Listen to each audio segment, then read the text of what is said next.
ये certificate in वैदिक गणित, ये जो है बेसिकली कोर्स जो हमारा बनाया हुआ है, ये गणित का प्रयोग संस्कृत ग्रंथों में कहाँ-कहाँ हुआ है, कहाँ-कहाँ संस्कृत के ग्रंथों में गणित के बारे में क्या-क्या चर्चा हुई है, इसके बारे में आपको इसमें सारा ज्ञान, सारा नॉलेज मिलेगा कि कहाँ-कहाँ गणित के पारिभाषिक शब्द आए हैं, किस-किस अर्थ में आए हैं, ज्यामिति का कहाँ प्रयोग हुआ है, त्रिकोणमिति का कहाँ प्रयोग हुआ है।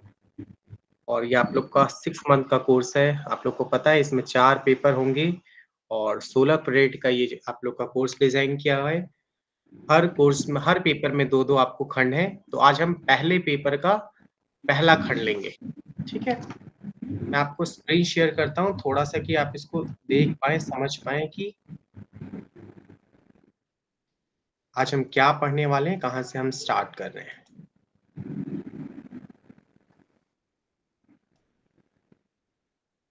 एक सेकंड शेयर कर पाऊँगा।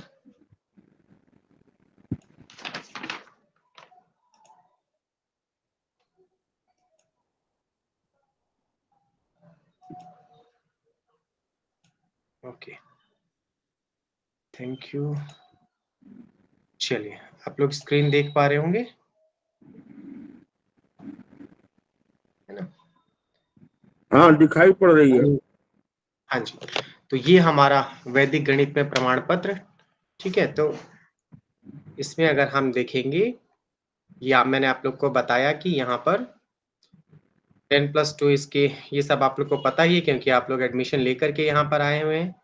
हिंदी हमारा माध्यम होगा, 6 महीने का ये कोर्स होता है और 2 साल इसकी वैलिडिटी होती है। मैक्सिमम 2 साल में आपको इसको कंप्लीट करना होता है और शुल्क भी देख सकते हैं। और जो मैं आप लोग को क्रेडिट बता रहा था, ये आप लोगों का यहाँ पे 4 पाठ्यक्रम के लिए कुल 16 क्रेडिट है, ठीक है? आज हम जो पढ़ने वाले हैं, आज हम यूनिट 1 के बारे में बात करेंगे, भारतीय गणित एक परिचय। और इसके अंदर 2 यूनिट होंगे हमारी, एक होगा 2 खंड होंगे सॉरी संस्कृत में गणितीय परंपरा, इसके अंदर 2 खंड होंगे, भारतीय गणित एक परिचय और दूसरा होगा भारतीय गणितीय शास्त्र। तो आज हम करेंगे ये, भारतीय गणित एक परिचय, ठीक है? और ये स्टार्ट करते हैं हम यहाँ से। आप सबके पास बुक होगी, हार्ड कॉपी, सॉफ्ट कॉपी। उम्मीद है आप लोगों ने पढ़ना भी चालू कर दिया होगा। अगर आपको स्क्रीन थोड़ा भी स्टॉप हो या सही से नहीं दिखे, आप तुरंत मुझे बताइएगा, ठीक है? तो ज़्यादा टाइम ना वेस्ट करते हुए हम इसको फर्स्ट यूनिट पे बात करते हैं। आप लोग का जो भी क्वेश्चन होगा, जो भी डाउट होगा एग्ज़ाम का, असाइनमेंट का, वो सब आप लोग बाद में पूछ लेंगे, नहीं तो चैट बॉक्स में लिख देंगे, उसको देख कर के मैं आप लोगों को बाद में रिप्लाई कर दूँगा ज़रूर, ठीक है? तो भारतीय गणित एक परिचय, ठीक है? ये हम स्टार्ट कर रहे हैं, प्राचीन भारतीय गणित का संक्षिप्त परिचय। सबसे पहले हम एक बार गणित का संक्षिप्त परिचय देख लेंगे। तो इसमें हम पढ़ने वाले हैं कि इस इकाई का उद्देश्य क्या है, प्रस्तावना क्या है, गणित का प्रारंभ, भारतीय गणित का विस्तार, मौलिक उपयोग और अंकगणित का विकास किस प्रकार हुआ, रेखा गणित एवं बीजगणित का विकास किस प्रकार हुआ। ठीक है? तो यहाँ देखिए कुछ-कुछ जो मैंने आप लोगों के लिए हाइलाइट किया हुआ है इस पीडीएफ में, आप लोग भी इसको देखते चलिएगा। अगर आप लोगों ने इसको पढ़ के रखा हुआ है तब तो बहुत अच्छी बात है ना? और हाँ, ये जब हम कोर्स पढ़ रहे हैं तो इसके साथ-साथ हम इन चीज़ों पे भी चर्चा करते चलेंगे कि आपके प्रश्न किस प्रकार आ सकते हैं। परीक्षा आप लोग देंगे ना, इसकी परीक्षा तो देंगे, तो हम साथ-साथ में ये भी देखते चलेंगे कि आपके प्रश्न किस प्रकार पूछे जा रहे हैं। तो सबसे पहला जो हम पाठ पढ़ रहे हैं, पहला जो यूनिट का हम पॉइंट खंड 1 इकाई 1 पढ़ रहे हैं, इसमें आप लोगों को इस तरह का प्रश्न पूछा जा सकता है कि गणित में परिमाण सॉरी, परिणाम नहीं, परिमाण। गणित में परिमाण कभी बदलता नहीं, है ना? तो आपसे इस तरह से प्रश्न पूछा जा सकता है कि इसको आपको सिद्ध करना है। गणित में परिमाण कभी नहीं बदलता, तो इसका तो सीधे-सीधे उत्तर होगा हाँ, कि किसी भी आप समय में देखेंगे 2 और 2 मिलकर के हमेशा 4 ही होते थे और 4 ही होते हैं और 4 ही होंगे। तो इस तरह के आपसे सामान्य प्रश्न, व्यावहारिक प्रश्न भी इस इकाई से पूछे जाएँगे। अब दोबारा हम अपनी पीडीएफ पर आ जाते हैं, तो यहाँ आप देखिए कि इस विद्या की सबसे बड़ी विशेषता यह है कि इसके परिणाम हर स्थान पर, हर परिस्थिति में बिल्कुल सही तथा अपरिवर्तनीय होते हैं। इस जैसे कि आप देखेंगे राजनीति बदलता रहता है, समाज समाज विज्ञान में भी चीज़ें बदलती रहती है, लेकिन गणित में परिमाण हमेशा समान रहता है। ठीक है? आगे ये पूरे किताब हम यहाँ पे नहीं पढ़ने वाले हैं क्योंकि किताब आपके पास है तो किताब आप पढ़ लेंगे। यहाँ मैं आप लोगों को कुछ इसका जो मूल निचोड़ है वो मैं आपको बताऊँगा, कुछ गणितीय प्रक्रियाओं को बताऊँगा और कहाँ-कहाँ संस्कृत के ग्रंथों में गणित का प्रयोग हुआ है, किस प्रकार हुआ है, वो सारा मैं आप लोगों को बीच-बीच में बताते चलूँगा। ठीक है? वैसे तो ये अपने आप में ही ये जो इग्नू की बुक्स होती है, अपने आप में ही एकदम इसको आप कहिए कि एक बहुत अच्छे लेवल का रिसर्च पेपर होता है ना? इसमें कुछ भी छोड़ने लायक होता ही नहीं है। इसके पीछे इतनी मेहनत होती है कि आप इसको एक हाई लेवल का रिसर्च पेपर समझ सकते हैं। ये सिर्फ़ किताब नहीं है, एक रिसर्च पेपर टाइप है। देखिए, तो सबसे पहले यहाँ आप देखेंगे कि दुनिया में जैसे ही किसी मनुष्य को अपने से भिन्न किसी दूसरे को समझाने की सोच विकसित हुई, उसी समय में गणित का प्रादुर्भाव हो गया। भारतीय समाज में इस दूसरे को त्वम, हिंदी में विकसित तुम कहा गया। संस्कृत में इसकी गणना करते हुए वम, ना? वम शब्द का प्रयोग हुआ और बाद में इसे द्वि कहा गया। इसी तरह ग्रीस में भी डुओ शब्द का प्रयोग हुआ। आजकल भी हम प्रयोग करते हैं डुअल, डुओ, ना? अब अब आप देखेंगे वेदों से ही सबसे पहले संख्याओं का प्रयोग का प्रारंभ होता है कि हमें अगर हमारे मन में ये प्रश्न आ जाए कि गणित की संख्याओं का प्रयोग तो वेद में मिलता है या नहीं मिलता? मिलता है तो किस प्रकार मिलता है? ठीक है? तो पहले तो हम ये नहीं कहेंगे कि वेद में है ही नहीं। वेद में है, लेकिन ये इतनी सामान्य बातें हैं, अब जैसे कि आजकल की समझिए, आजकल के समय में अगर कोई व्यक्ति किताब लिखेगा, तो वो अगर कोई किताब लिख रहा है, कोई एमए का है या कोई पीएचडी कर रहा है, तो अगर वो किताब लिख रहा है, तो आज की वो एबीसीडी तो नहीं बताएगा कि भाई 26 लेटर होते हैं या 1 से 10 तक काउंटिंग होती है, 1 से 100 तक काउंटिंग होती है, काउंटिंग तो नहीं बताएगा। उसी तरह से संख्याएँ पहले से थी। अब आपको 1 से 10 तक गिनती क्रमशः ढूँढेंगे तो ऐसे मिलना थोड़ा-सा मुश्किल है। फिर भी आर्यभट्टियम वगैरह वराहमिहिर के ग्रंथों में मिलेगा आप लोगों को।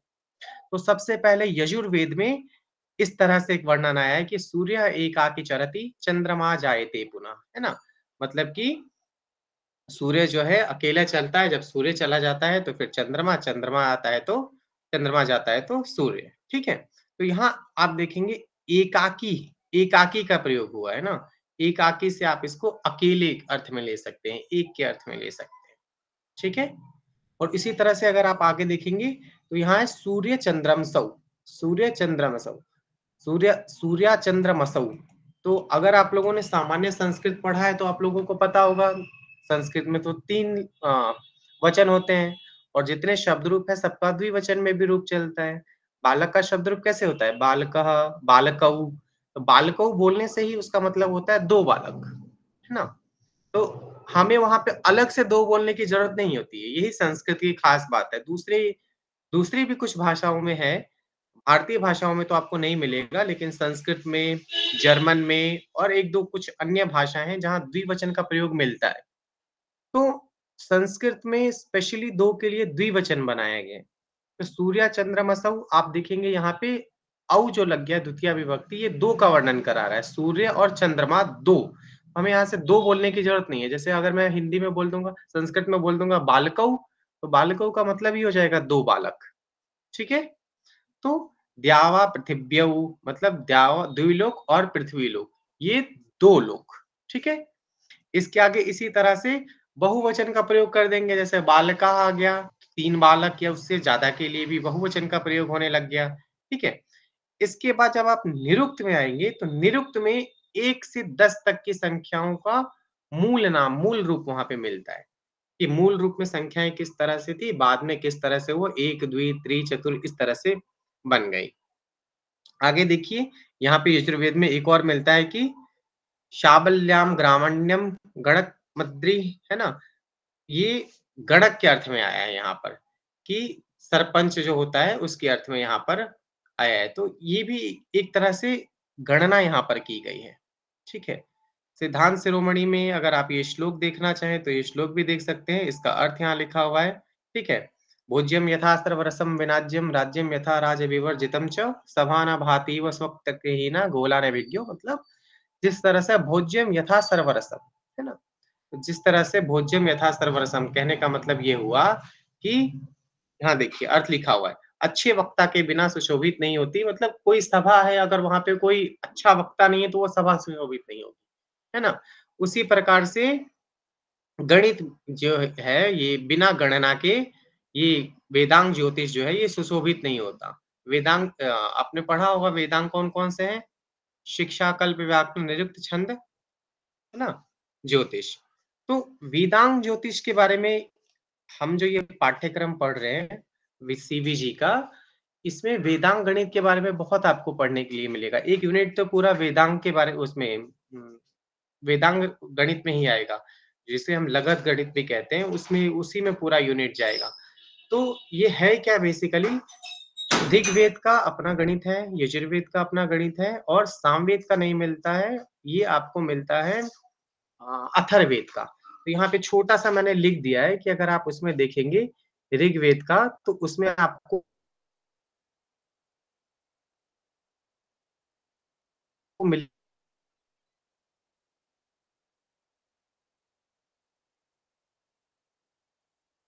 याजुस पे ही ये महर्षि लगद ने काम किया है। उसके बाद अथर्ववेद का जो अथर्वण ज्योतिष जो है उसमें लगभग 162 पद्य मिलते हैं, ठीक है? ये हमारे पास उपलब्ध है, सामवेद का है कि नहीं है ये अभी उपलब्ध नहीं हुआ है अभी तक, उपलब्ध होगा तो ये भी आपके सामने आएगा। आगे देखिए, यथा शिखा मयूराणां नागाणां मणियो यथा तद वेदांग शास्त्राणां गणितम मूर्धनि, ये यहीं का श्लोक है। ये शायद चौथा श्लोक है, ठीक है? तो यहाँ गणित की प्रशंसा की गई है। आप लोगों को इससे भी प्रश्न पूछा जा सकता है। गणितम मूर्धनि स्थितम, रुकिए हाइलाइट कर देते हैं। ये देखिए, गणितम मूर्धनि स्थितम, अब आप लोग को प्रश्न ये पूछा जाएगा कि गणितम मूर्धनि स्थितम को स्पष्ट करें, है ना? तो गणितम मूर्धनि स्पष्ट, इसको स्पष्ट कैसे करेंगे? मूर्धनि, ये फ़ॉन्ट की वजह से आप लोगों को ऐसा दिख रहा है ना, बेसिकली ये ऐसा ही है, ठीक है? ये मूर्धनि, ठीक है? तो गणितम मूर्धनि स्थितम, इसका मतलब ये हुआ कि जिस प्रकार यथा शिखा मयूराणाम, जैसे मयूरों के सर पे मोर जो होता है उसके सर पे वो अ, कलगी कहते हैं ना, कलगी, कलंगी लिखा हुआ है, कलगी हिंदी में होता है। तो जिस तरह से मोरों के सर पे कलगी होता है, नागों की मणियाँ होती हैं, ये उनको सुशोभित करती हैं। मोर की शोभा जो है उसकी कलगी से और ज़्यादा बढ़ती है। उसी तरह से जितने भी वेदांग हैं हमारे, शिक्षा, कल्प, व्याकरण, निरुक्त, छंद, ज्योतिष, इन सब में जो गणित है, गणित का अर्थ हाँ, यहाँ पर आप ज्योतिष भी समझ सकते हैं। वो क्या है, मूर्धनी, वो सबसे ऊपर है, सबसे ज़्यादा, क्योंकि गणित क्या करता है?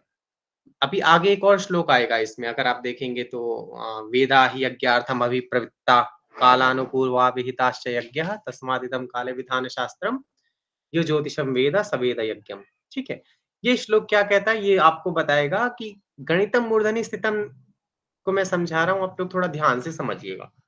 ये आपसे अगर प्रश्न पूछा गया कि गणितम मूर्धनि स्थितम को स्पष्ट करें, कि गणित कैसे सर्वश्रेष्ठ है 6 षड वेदांगों में। तो आपको बताना पड़ेगा, क्योंकि जिस तरह से अगर हम यज्ञ कर रहे हैं, तो यज्ञ बिना समय के तो नहीं होगा।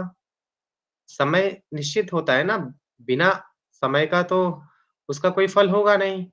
क्या भई आप रात को करने बैठ गए तो उसका तो कल फल होगा नहीं। तो गणित क्या करता है, ज्योतिष और गणित पर्याय समझिए यहाँ पे, वो क्या करता है, वो आपको समय निर्धारित करता है कि कौन-सा उचित समय होगा, किस यज्ञ के लिए।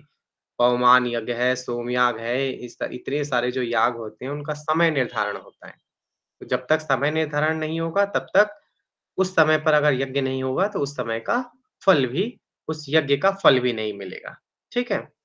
इसके बाद यजुर्वेद में हमने देख लिया, यजुर्वेद के बाद छांदोग्य उपनिषद में भी गणित का प्रयोग मिलता है, लेकिन छांदोग्य उपनिषद में गणित गणित शब्द ना मिल कर के वहाँ राशि विद्या मिलता है ना? जो छांदोग्य में इस तरह से आया है, ये शायद वहाँ 2-3 संवाद है, नारद सनत कुमार आदि संवाद में वहाँ कहीं होगा। स होवाच प्रत्यम राशि देश विद्याम भगवद्धिमि, ना इस तरह से वहाँ पे राशिम शब्द आया है। राशिम शब्द जो है वहाँ पर गणित के पर्याय के रूप में प्रयोग हुआ है। इसके बाद आप ये सारा आप यहाँ से पढ़ लेंगे, इसमें कुछ मुख्य नहीं है, जहाँ-जहाँ मुख्य होगा वो मैं आप लोगों को बताते चलूँगा, ठीक है? अब 10 तक की संख्याओं के लिए उँगलियाँ आधार बनी, इसका प्रमाण उपलब्ध है ना? जैसे वेद में एक मंत्र में उसको सोमरस जो होता है, सोमरस को निकालने के लिए उसमें किस तरह से ये जो हमारी जो 10 उँगलियाँ हैं, इन उँगलियों को वहाँ पर इस तरह से नाम आए दशावनिभ्युम देशम कक्षेभ्यो दशयुक्तेभ्यो दशयोजनेभ्यः दशाविशुभ्यो अर्षताजरेभ्यो दशधुरो दशयुक्ताः वहतभ्यः, है ना? ये जो 10 उँगलियाँ हैं, ये आप लोगों ने वो देखा होगा ना, क्या कहते हैं, आजकल तो हम मिक्सी में पीस लेते हैं। 1 सेकंड आप लोग को देखें। वो जो सिलबट्टा होता है, तो सिलबट्टे पे जो पत्थर होता है, उसको दोनों हाथ से पहले उसको खूब पकड़ना पड़ता है। जितना अगर आपके दसों उँगलियाँ उस पे जितना ज़ोर लगाएँगी, वो उतने अच्छे से पिसेगा, है ना? तो उसी प्रसंग में यहाँ पे कहा गया है कि यो 10 उँगलियों से सोम निचोड़ने वाले पत्थर की स्तुति करो। तो हमें यहाँ पे सोम से नहीं लेना-देना, यहाँ हम जो 10 उँगलियों तो इसका मतलब हमें पता चल रहा है कि वो सामान्य वेदों में भी उस समय भी गणनाओं का प्रयोग था। अगर वो कहीं कह रहे हैं कि 10 उँगलियों से तो इसका मतलब गणनाओं का प्रयोग था, गणना करते होंगे लोग, ठीक है? इसके बाद वैदिक युग में 3 लोक, 4 वेद, 5 महाभूत, 7 रस, 7 लोक, 8 धातु, 9 रत्न, 10 दिशा, ये सब इनको प्रयोग करने के लिए अलग-अलग तरीके का प्रयोग हुआ, है ना? जैसे कि अ जैसे ग्रह हो गया, तो ग्रह 9 है, तो जहाँ पे 9 शब्द बोलना हो, वहाँ पे ग्रह शब्द का प्रयोग कर लिया। ये सब आप लोगों को जो बहुत ज्योतिष के ग्रंथ हैं, वहाँ पे बहुत इस तरह का प्रयोग मिलता है। छंदों को मिलाने के लिए संख्या जहाँ करनी है, वहाँ पर वो संख्याओं को ना करके वो पर्याय शब्दों को ले लेते हैं। ज़्यादातर देवतावाची शब्दों को लिया गया है, देवता या पर्यावरण से संबंधित, ठीक है? आगे बढ़ते हैं। आगे ये सब आप देख लेंगे। प्राचीन भारतीय गणित का विस्तार एवं मौलिक उपयोग अब देख लेते हैं। तो गणित में मौलिक संख्याओं के द्वारा वस्तुओं की गणना की संक्रिया के पश्चात हर युग में उसका विस्तार होता रहा। पिछले परिच्छेद में कहा गया कि उँगलियों को गिनने के लिए संख्याओं के मौलिक शब्द 1 से 10 तक ही हैं, है ना? मतलब मूल जो शब्द है वो 1 से 10 तक ही है। 0 की उत्पत्ति तो हुई, लेकिन उसका प्रयोग जैसे कि 1 से 10 तक है, इसी पेज पे मैं आपको दिखाता हूँ। तो बाद में ये मूल शब्द बन गए। अब हमें 0 ले लीजिए। अब जब हमें 21 बोलना है तो इसमें अलग से कोई हमें और शब्द नहीं, अक्षर नहीं बनाना पड़ा। यही 2 और यही 1 हो गया, है ना? तो 20 ये 2 हुआ, 10 प्लस 10 इस तरह से कर देंगे तो 20 प्लस 1 21 हो गया। तो मूल संख्याएँ तो ये 1 से 10 ही हुई, ठीक है? आगे देखिए 10 में 10 के पश्चात एकादश, द्वादश, है ना? संस्कृत में संख्याएँ इसी तरह से होती है। इंग्लिश में भी तो ऐसे ही होती है ना 11, 12, 13 उसके बाद आप देखेंगे तो यहाँ जैसे बताया भी है 21 21 के लिए उन्होंने अलग से शब्द नहीं बनाया 20 प्लस 1 21 है ना?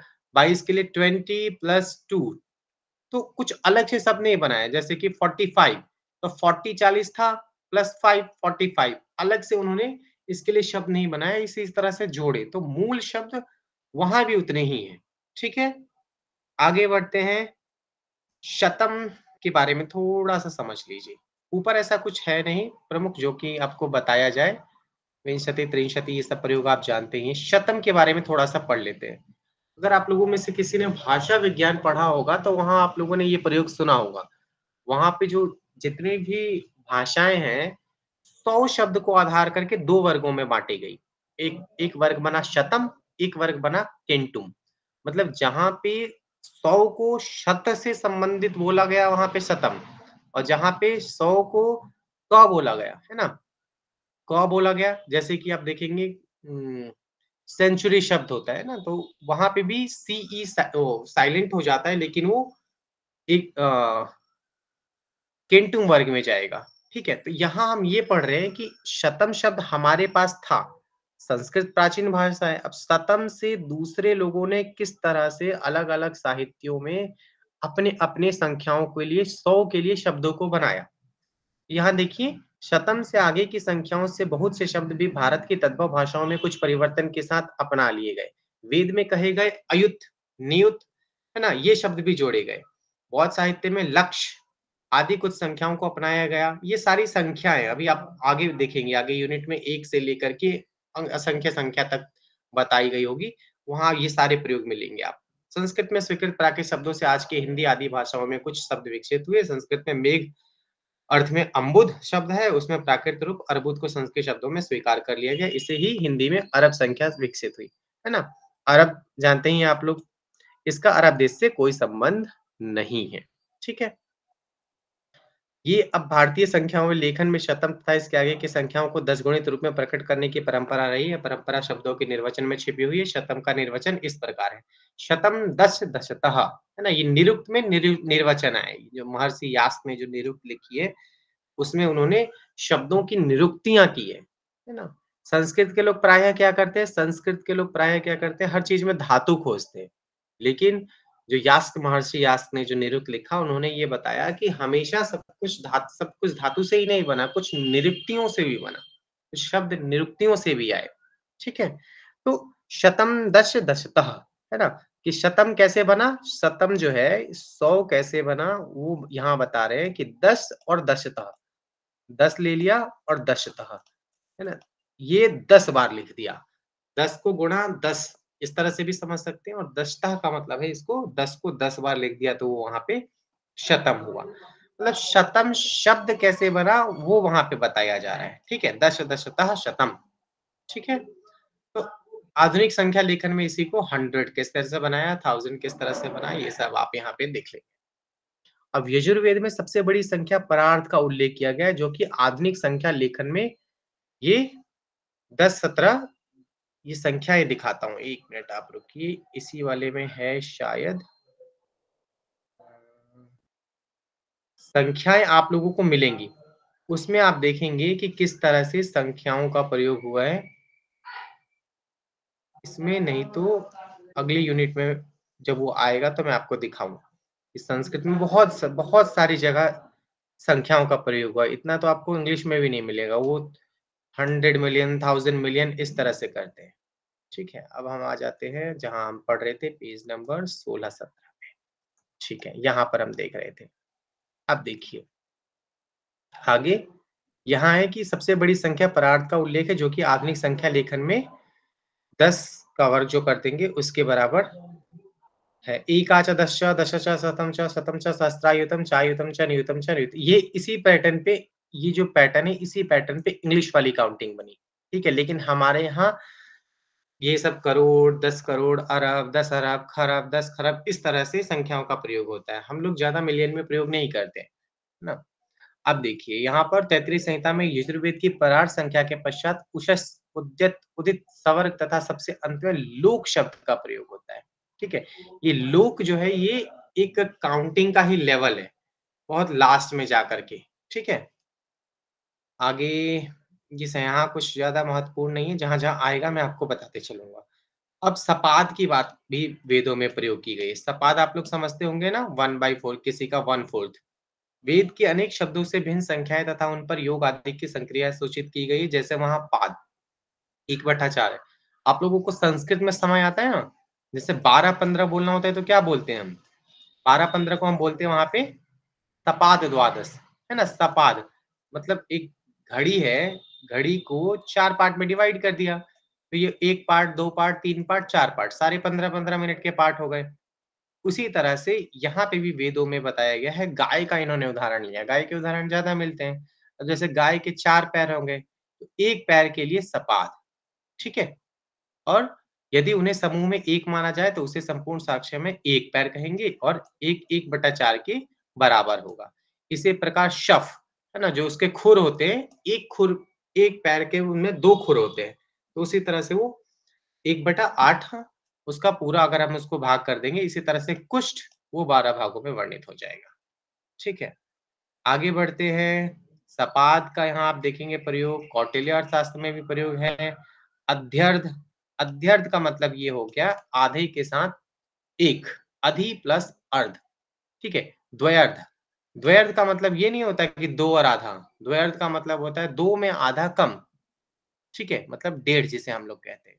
ये सारे प्रयोग यहाँ पर मिलेंगे। उसके बाद प्रमाणम तृतीय प्रणाम प्रमाणम प्रमाण प्रमाणम होगा, प्रमाणम तृतीयेन वर्धयेत् तच्चतुर्थेन आत्मचतुष्टयम्, है ना? तो यहाँ पे वर्ग का बोधायन शुल्ब सूत्र में बताया गया है कि जैसे वर्ग निकालते थे, ये 2 के वर्ग के बारे में बात कर रहे हैं। तो 2 के वर्ग में अगर आप देखेंगे तो प्रमाणम को किसका प्रमाण होगा? तृतीयेन वर्धयेत्, पहले उसमें 3 बढ़ाएँगे, उसके बाद तच्च चतुर्थेन, उसके बाद 4, उसके बाद चतुस्त्रिंशत्, मतलब 34 उसमें इस तरह से करेंगे तो वो 2 का वर्ग होगा। इसी तरह से 3 के वर्ग के लिए भी यहाँ पे बताया गया है। यहाँ पे सूत्र नहीं लिखा हुआ लेकिन उसमें 3, 5 और 52 ये इस तरह से उन्होंने वर्ग के लिए अलग-अलग विधियाँ बताई हैं। इसके बाद आगे आ जाइए, प्राचीन भारत में रेखागणित एवं बीजगणित गणित का प्रयोग कहाँ-कहाँ सर्वप्रथम हुआ है, वह इस यूनिट में बताने की कोशिश की गई है, कि सर्वप्रथम कहाँ आया है। तो शायद आप लोग को पता होगा शुल्ब सूत्रों में सबसे पहले जो कल्प सूत्र होते हैं उसके 4 भाग होते हैं, श्रौत सूत्र, गृह्य सूत्र, धर्म सूत्र और शुल्ब सूत्र। तो शुल्ब सूत्र में ही सबसे पहले रेखा गणित का प्रयोग मिलता है। क्यों? शुल्ब सूत्रों का मुख्य विषय क्या था? शुल्ब सूत्रों का जो मुख्य विषय था वो था, 1 सेकंड आप लोगों को सामने रख लिया जाए। हुँ। शुल्ब सूत्रों का जो मुख्य विषय था वो था यज्ञ वेदी निर्माण। तो यज्ञ में जो वेदी बनती है उसमें कितनी ईंटें लगती हैं, है ना? कितना उसका प्रकार होता है, कौन से हवन के लिए कितनी बड़ी वेदी मिले, ये सारा काम शुल्ब सूत्र में शुल्ब ग्रंथों में बहुत डिटेल में मिलता है। तो ऐसा माना जाता है जो रेखा गणित का सर्वप्रथम प्रयोग हुआ सबसे पहले वो हमारे शुल्ब सूत्र के ग्रंथों में हुआ। ठीक है? वापस हम अपने पीडीएफ में आ जाते हैं। तो यहाँ देखिए, किसी प्रकार इस प्रकार किसी पत्थर या लकड़ी की चतुर्भुज आकृति को चतुरस्र नाम दिया गया, है ना? तो बेसिकली अब आपको ये समझना है कि शुल्ब सूत्र का विकास किस किस लिए हुआ था? यज्ञ वेदी निर्माण के लिए। तो आप एक यज्ञ वेदी इस तरह से समझिए, अब वो उनको यज्ञ वेदी बनाना है। अब ये आपका चौकोर भी हो सकता था, वर्गाकार भी हो सकता था, आयताकार भी हो सकता था। तो इस तरह से बनाने के लिए अब वो ये जब आप ध्यान में रखेंगे तब आप इसको पढ़ेंगे तब आपको बड़े अच्छे से समझ में आएगा। यह शब्द एक आकृति की सही पहचान बताता है। इसके 2 विभाजन विकसित किए गए, समान भुजाओं से बनने वाले को समचतुरस्र कहा गया है ना? समान भुजाएँ, ठीक है? ये सब आप लोग जानते हैं, सामान्य मैथ्स आप लोग को पता होगा। इस कोर्स में पढ़ने के लिए जो हमारी मिनिमम योग्यता क्या है? 10th प्लस 2 12th है तो सबने उतना मैथ्स पढ़ा है। तो वर्ग के बारे में और आयत के बारे में अभी मुझे ज़्यादा बताने की ज आवश्यकता नहीं है, लेकिन आप ये समझिए कि कैसे-कैसे प्रयोग मिला है। समान भुजाओं से बनने वाले को समचतुरस्र और इसे आजकल वर्ग कहते हैं, ठीक है? 2 असमान भुजाओं से बनने वाले को आयत चतुरस्र कहा गया। मतलब चतुरस्र तो है, 4 कोने वाला तो है, लेकिन 2 समान भुजाएँ। ये दोनों समान, ये दोनों समान, इधर की ये दोनों समान, ठीक है?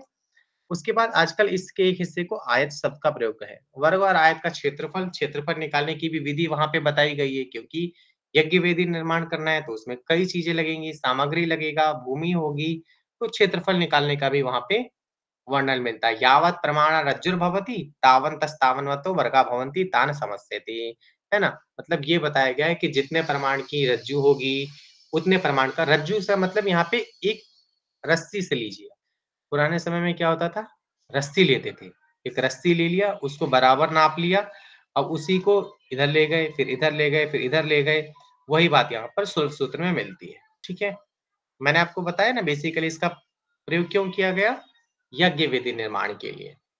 आगे देखिए वर्ग के विकर्ण पर बनने वाला वर्ग, आगे कहा गया कि ये सब आप हमारे ज़्यादा काम का नहीं, आप लोग पढ़ लेंगे। कुछ इम्पोर्टेंट होगा तो मैं आप लोग को बताते चलूँ। उसके बाद ये देखेंगे कि वेद में कालचक्र तथा पार्थिव चक्र को एक समान मानते हुए दोनों को एक ही समान विभाजित बताया गया है। द्वादश प्रदश चक्रमेति त्रिनव्यानि कौतचिकेत, है ना? मतलब आप ये समझिए ये कहना चाह रहे हैं, आप लोगों को समझाना चाह रहे हैं, पहले तो इसको 2 पार्ट में डिवाइड करिए, ठीक है? रेड कलर ले लेते हैं, थोड़ा थिकनेस बढ़ा लेते हैं, हाँ।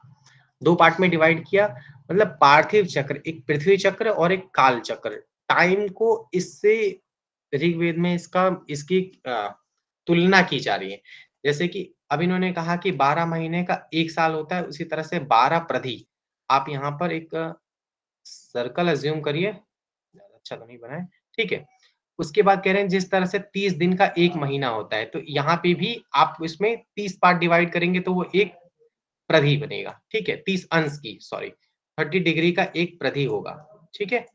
उसके बाद 30 गुणा 12 तो मतलब 30-30 दिन के 12 महीने हो जाते हैं, तो हमारा 360 दिन, 1 वर्ष हो जाता है, ठीक है। उसी तरह से इसमें भी ये जो है, एक जो है 30 को 12 से करेंगे तो 360, आपने देखा होगा ना 360 डिग्री का एंगल बनता है।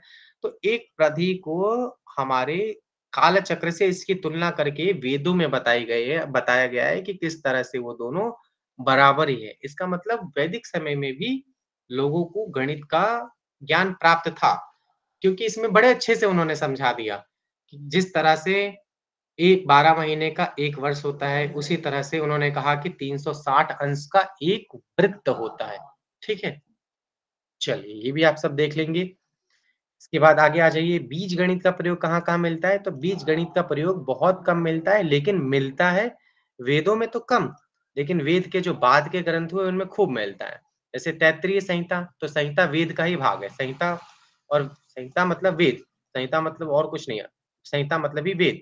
तैत्तिरीय संहिता में तैत्तिरीय, मैत्रायणी, कठ, कपिस्टल, तो ये हो गई आपकी कृष्ण यजुर्वेद, है ना? कृष्ण यजुर्वेद की संहिता में ये आपको इस तरह से वर्णन मिलता है कि वर्ग करना, वहाँ पे एक वर्ग का उदाहरण मिलता है, ठीक है? उसके बाद ये सारा आप देख लेंगे। अब आप लोग क्या करेंगे, इसको पढ़ करके देखेंगे कि जो मैंने आप लोगों को बताया, आप लोग खुद ही बाद में करेंगे, अभी नहीं। ये प्रश्नों को आप हल करेंगे और देखेंगे कि आप इसको सॉल्व कर पा रहे हैं या नहीं कर पा रहे, आपको कुछ समझ में आया, नहीं आया। अगर आप इन प्रश्नों को पढ़ करके सॉल्व कर पा रहे हैं, इनके उत्तर नीचे लिखे हुए हैं, आप लोग खुद सेल्फ चेक कर लेंगे, इसको मेरे द्वारा चेक करने की ज़रूरत नहीं है, ठीक है? आगे बढ़ते हैं, सारांश देख लेते हैं इसका। प्राचीन भारतीय गणित किस शास्त्र के विकास का मूल है? यह गणित का सर्वोत्तम प्राचीन भारतीय गणित किस शास्त्र के विकास का मूल है? यह गणित का सर्वोत्तम अध्याय है। दुनिया के पदार्थों की संख्या का रूप देना एवं उनसे उनकी पहचान बनाना बहुत बड़ी उपलब्धि है। प्राचीन भारतीय गणित में गणित का जो मूल स्वरूप स्थिर स्थिर हुआ, उसे विश्व गणित में मान्यता प्राप्त करी, ठीक है? ये सारा आप देख लेंगे कि किस तरह से बाद में यहाँ से दूसरी भाषा में रोमन अंकों में यहाँ संभव नहीं था, है ना? रोमन में क्या है, 4-5 ही डिजिट होते हैं, उनसे ही सब बनता है। उसके बाद अंकगणित, रेखागणित आदि का मूल भी प्राचीन भारतीय गणित में प्राप्त होता है। विभिन्न संख्याओं में बनने वाली गणितीय संक्रियाएँ उन संख्या शब्दों में अंतर्निहित होती है, ठीक है? ये सारा आप देख लेंगे, कुछ बहुत ज़्यादा इसमें है नहीं। वास्तव में प्राचीन गणित का पाइथागोरस, यूक्लिड आदि विद्वानों का प्रेरणा स्रोत रहा। प्राचीन गणित के निष्कर्षों की इन विद्वानों की उपलब्धियों की रोचक तुलना के अवसर प्राप्त होते हैं। इस प्रकार प्राचीन गणित विश्व गणित का संप्रेरक, है ना? प्रेरणा देने वाला, संवाहक, वहन करने वाला और प्रेरणा स्रोत रहा। ठीक है? आगे इन प्रश्नों को आप सॉल्व करके लेंगे। बोध प्रश्न, इनके उत्तर यहाँ हैं। आगे आ जाते हैं, वैदिक गणित की विशेषताएँ एवं 3 का नियम, मोस्ट इम्पोर्टेंट होने वाला है। ये जो हमारा फर्स्ट यूनिट है, उसका सबसे मोस्ट इम्पोर्टेंट पार्ट यही है, त्रैराशिक नियम। इसको वेदांग ज्योतिष में लगत ने भी बहुत इस पे खूब वो क्या किया है, खूब चर्चा की है उन्होंने भी। तो त्रैराशिक नियम क्या होता है? सबसे पहले तो इसको आप समझिए, है ना? 3 राशि का नियम। तो 3 राशि का नियम क्या होता है कि 3 राशि होती है, ठीक है? 3 राशि मतलब जैसे कि मैंने आपको कह दिया कि भई आप ₹5 में 10 कलम आते हैं, ठीक है? तो अब आपको बताना है कि 10 कलम में सॉरी ₹10 में कितने कलम आएँगे, ठीक है? ₹5 में 10 कलम आती है, आपको अभी सॉल्व नहीं करना, समझना है। आपके पास एक डिजिट हो गई कि ₹5 में 10 कलम आ रही है, ठीक है? उसके बाद ₹5 10 कलम, उसके बाद फिर मैंने कहा ₹10 में कितनी कलम आएगी? तो ₹10, तो तीसरा आपके पास मान हो गया, तो 3 आपके पास संख्याएँ पहले से मौजूद होती है, 3 मान आपके पास पहले से उपलब्ध होते हैं, आपको चौथा बताना होता है। इसी को गणित में त्रैराशिक नियम बताया है, इसको बहुत सारे ग्रंथों में ये मिलता है। आर्यभट्ट ने भी इसका खूब वर्णन किया है, ठीक है? आगे देखते हैं अब हम, यहाँ देखिए, सबसे पहले कहाँ-कहाँ मिलता है वो सब आपको इसको पूरा देखने की ज़रूरत नहीं है, फिर भी हम थोड़ा-सा देख लेते हैं, कि गणित शास्त्र का प्रयोग सार्वभौमिक एवं सार्वकालिक है। सार्वभौमिक, सार्वकालिक मतलब हमेशा। कौटिल्य के अर्थशास्त्र के अनुसार प्राचीन काल में गणित के पर्यायवाची थे गणना, संख्यान, संख्या शास्त्र, ठीक है? किंतु शास्त्र का नाम प्रायः गणित ही रहा। सभ्य समाज से लेकर अनपढ़ समाज तक सभी अपने-अपने ढंग से कामकाज चलाने के लिए गणित का प्रयोग करते हैं। प्राचीनतम उपलब्ध साहित्य अर्थात वैदिक साहित्य में गणित के स्थान का पर्याय पर्याप्त परिचय मिलता है वेदों से वैदिक गणित में, ये सब आपको जानने की जरूरत नहीं, ये सब आप खुद पढ़ लेंगे, जहाँ आपको थोड़ा समझाना है मैं वो कराता हूँ, ठीक है? तो वैदिक गणित का देख लीजिए थोड़ा-सा। वैदिक गणित के जो 16 सूत्र हैं, इसमें सिर्फ़ 16 सूत्र नहीं है वैदिक गणित में, है ना? वैदिक गणित में 16 सूत्र और उसके 13 उपसूत्र भी हैं, उसके जो सहायक सूत्र हैं, ठीक है? जो वेदों से लिया गया है और जिसकी खोज जगत गुरु स्वामी भारती श्री कृष्ण तीर्थ महाराज ने की। ये हमारा पूरा एक यूनिट है, इसको हम आगे देखेंगे डिटेल में। यहाँ सिर्फ़ सूत्रों के नाम गिनवा दिए गए, एकादि कीन पूर्वेण निखिलम नवतश्चर्मम दस्तः, ये सारे यहाँ पे सिर्फ़ नाम गिनवा दिए गए हैं, यहाँ इनके बारे में ज़्यादा डिटेल नहीं की गई। ठीक है? वैदिक गणित की विशेषताएँ हैं, विशेषताएँ क्या-क्या है? कुछ-कुछ मुख्य-मुख्य विशेषताएँ देख लीजिए, जैसे कि प्राचीन विधि, यह भारत की प्राचीन पद्धति है तथा पूर्णतः गैर पारंपरिक और आसान है ना? गैर पारंपरिक का मतलब क्या होता है? गैर पारंपरिक का मतलब होता है जैसे कि जिस तरह से हम हमें सिखाया जाता है 2 जोड़ना है तो भाई 2 प्लस 2 इस तरह से नहीं।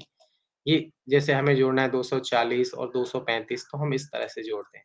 लेकिन वैदिक गणित के सूत्रों में इसको इस तरह से नहीं जोड़ा जाएगा, ठीक है? ना जोड़ा जाएगा, ना जो गुणा किया जाएगा, ना घटा किया जाएगा। तो गैर पारंपरिक मतलब ये हमारा पूर्ण रूप से अपना, भारतीय पद्धति है। मनोरंजक है, काफ़ी इंटरेस्टिंग है, बड़ी से बड़ी संख्याओं को आप आसानी से इसमें हल कर सकते हैं, ठीक है? उसके बाद समय की बचत है, बहुत कम समय में कर सकते हैं। यह विधि पारंपरिक विधि की तुलना में 10 गुना ज़्यादा तेज़ है। हल होने में बहुत अधिक समय लेने वाले कठिन से कठिन सवालों को भी इस विधि के सहयोग से लेकर मन ही मन में हल किया जा सकता है तथा कुछ ही सेकंड में उसका मौखिक उत्तर दिया जा सकता है, ठीक है? संसाधनों की बचत मतलब क्या? जैसे कि हम कुछ जोड़ना, घटाना है तो भई हमें कागज़ की ज़रूरत पड़ती है, पेन की ज़रूरत पड़ती है, लेकिन वैदिक गणित हम सीख लेंगे तो इसके जब अभ्यस्त हो जाते हैं तो बिना कागज़ कलम के भी हम इसको आसानी से मन में ही इसको हल कर सकते हैं। बहुवैकल्पिक प्रणाली है ना? जिस तरह से कभी आप देखेंगे कि कुछ शब्दों को जोड़ना हो तो उनको जोड़ने के लिए वही पद्धति होती है, लेकिन यहाँ बहुवैकल्पिक मतलब इसमें आपको वैदिक गणित में अलग-अलग तरीके से आप उसको जोड़ सकते हैं, उसको चेक भी कर सकते हैं। ये सब हम आगे पढ़ेंगे।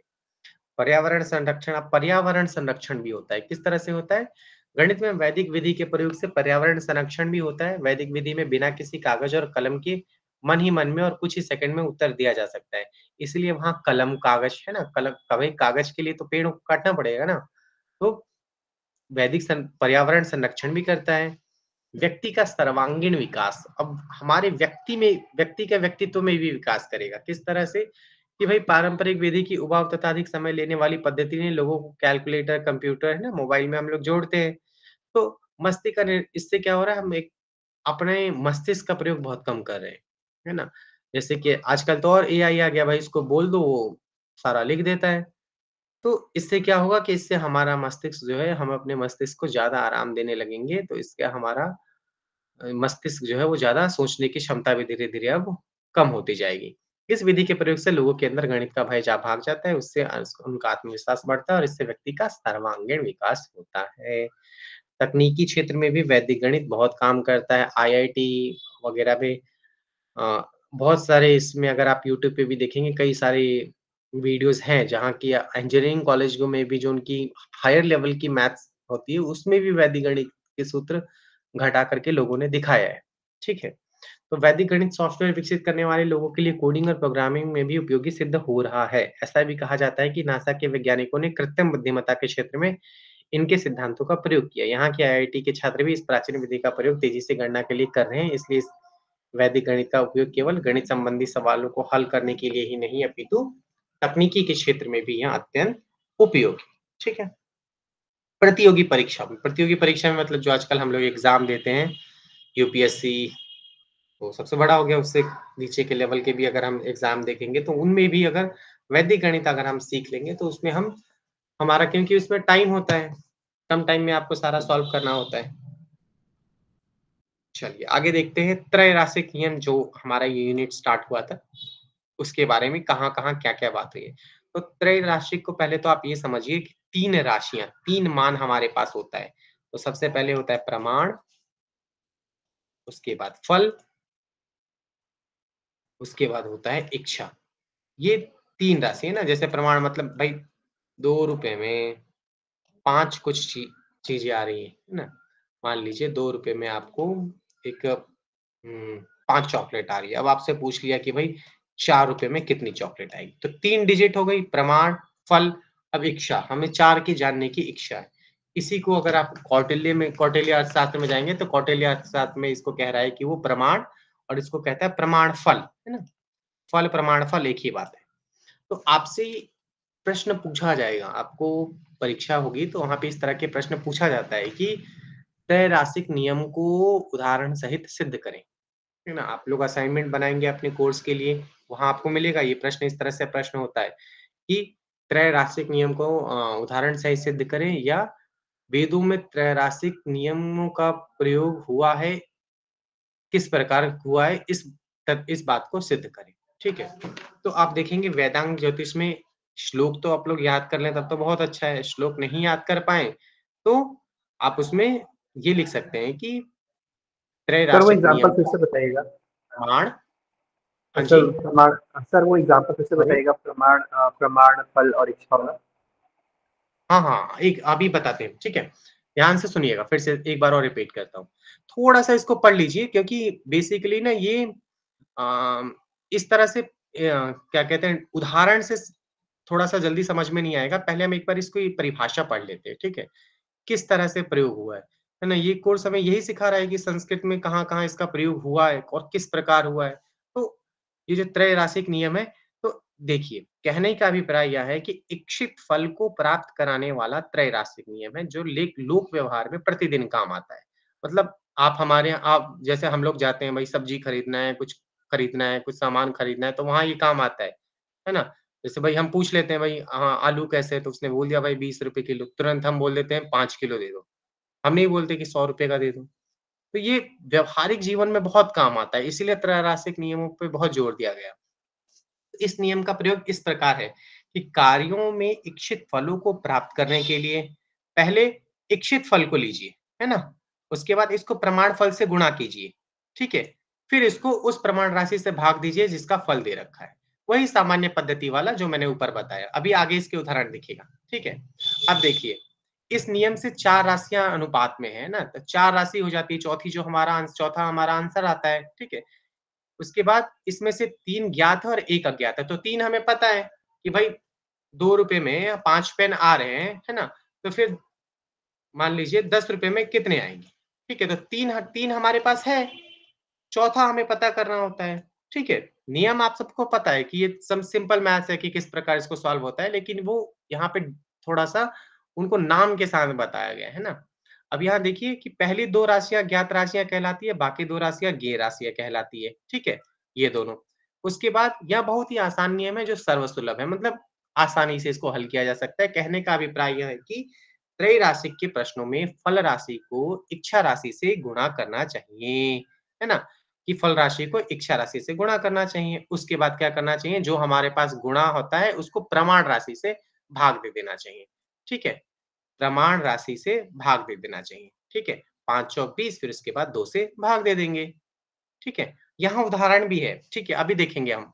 पहले अभी हम ये देख रहे हैं कि ये कहाँ-कहाँ पर आया है, फिर अभी मैं आपको उदाहरण इसको सॉल्व करके भी दिखाऊँगा कि किस तरह से ये होता है। वो तो आपको पता होगा, फिर भी याद आएगा देख कर के। अब इसी को आर्यभट्ट ने जैसा मैंने आपको पहले कहा, उन्होंने इसको क्या कह दिया? उन्होंने इसको कह दिया प्रमाण फल।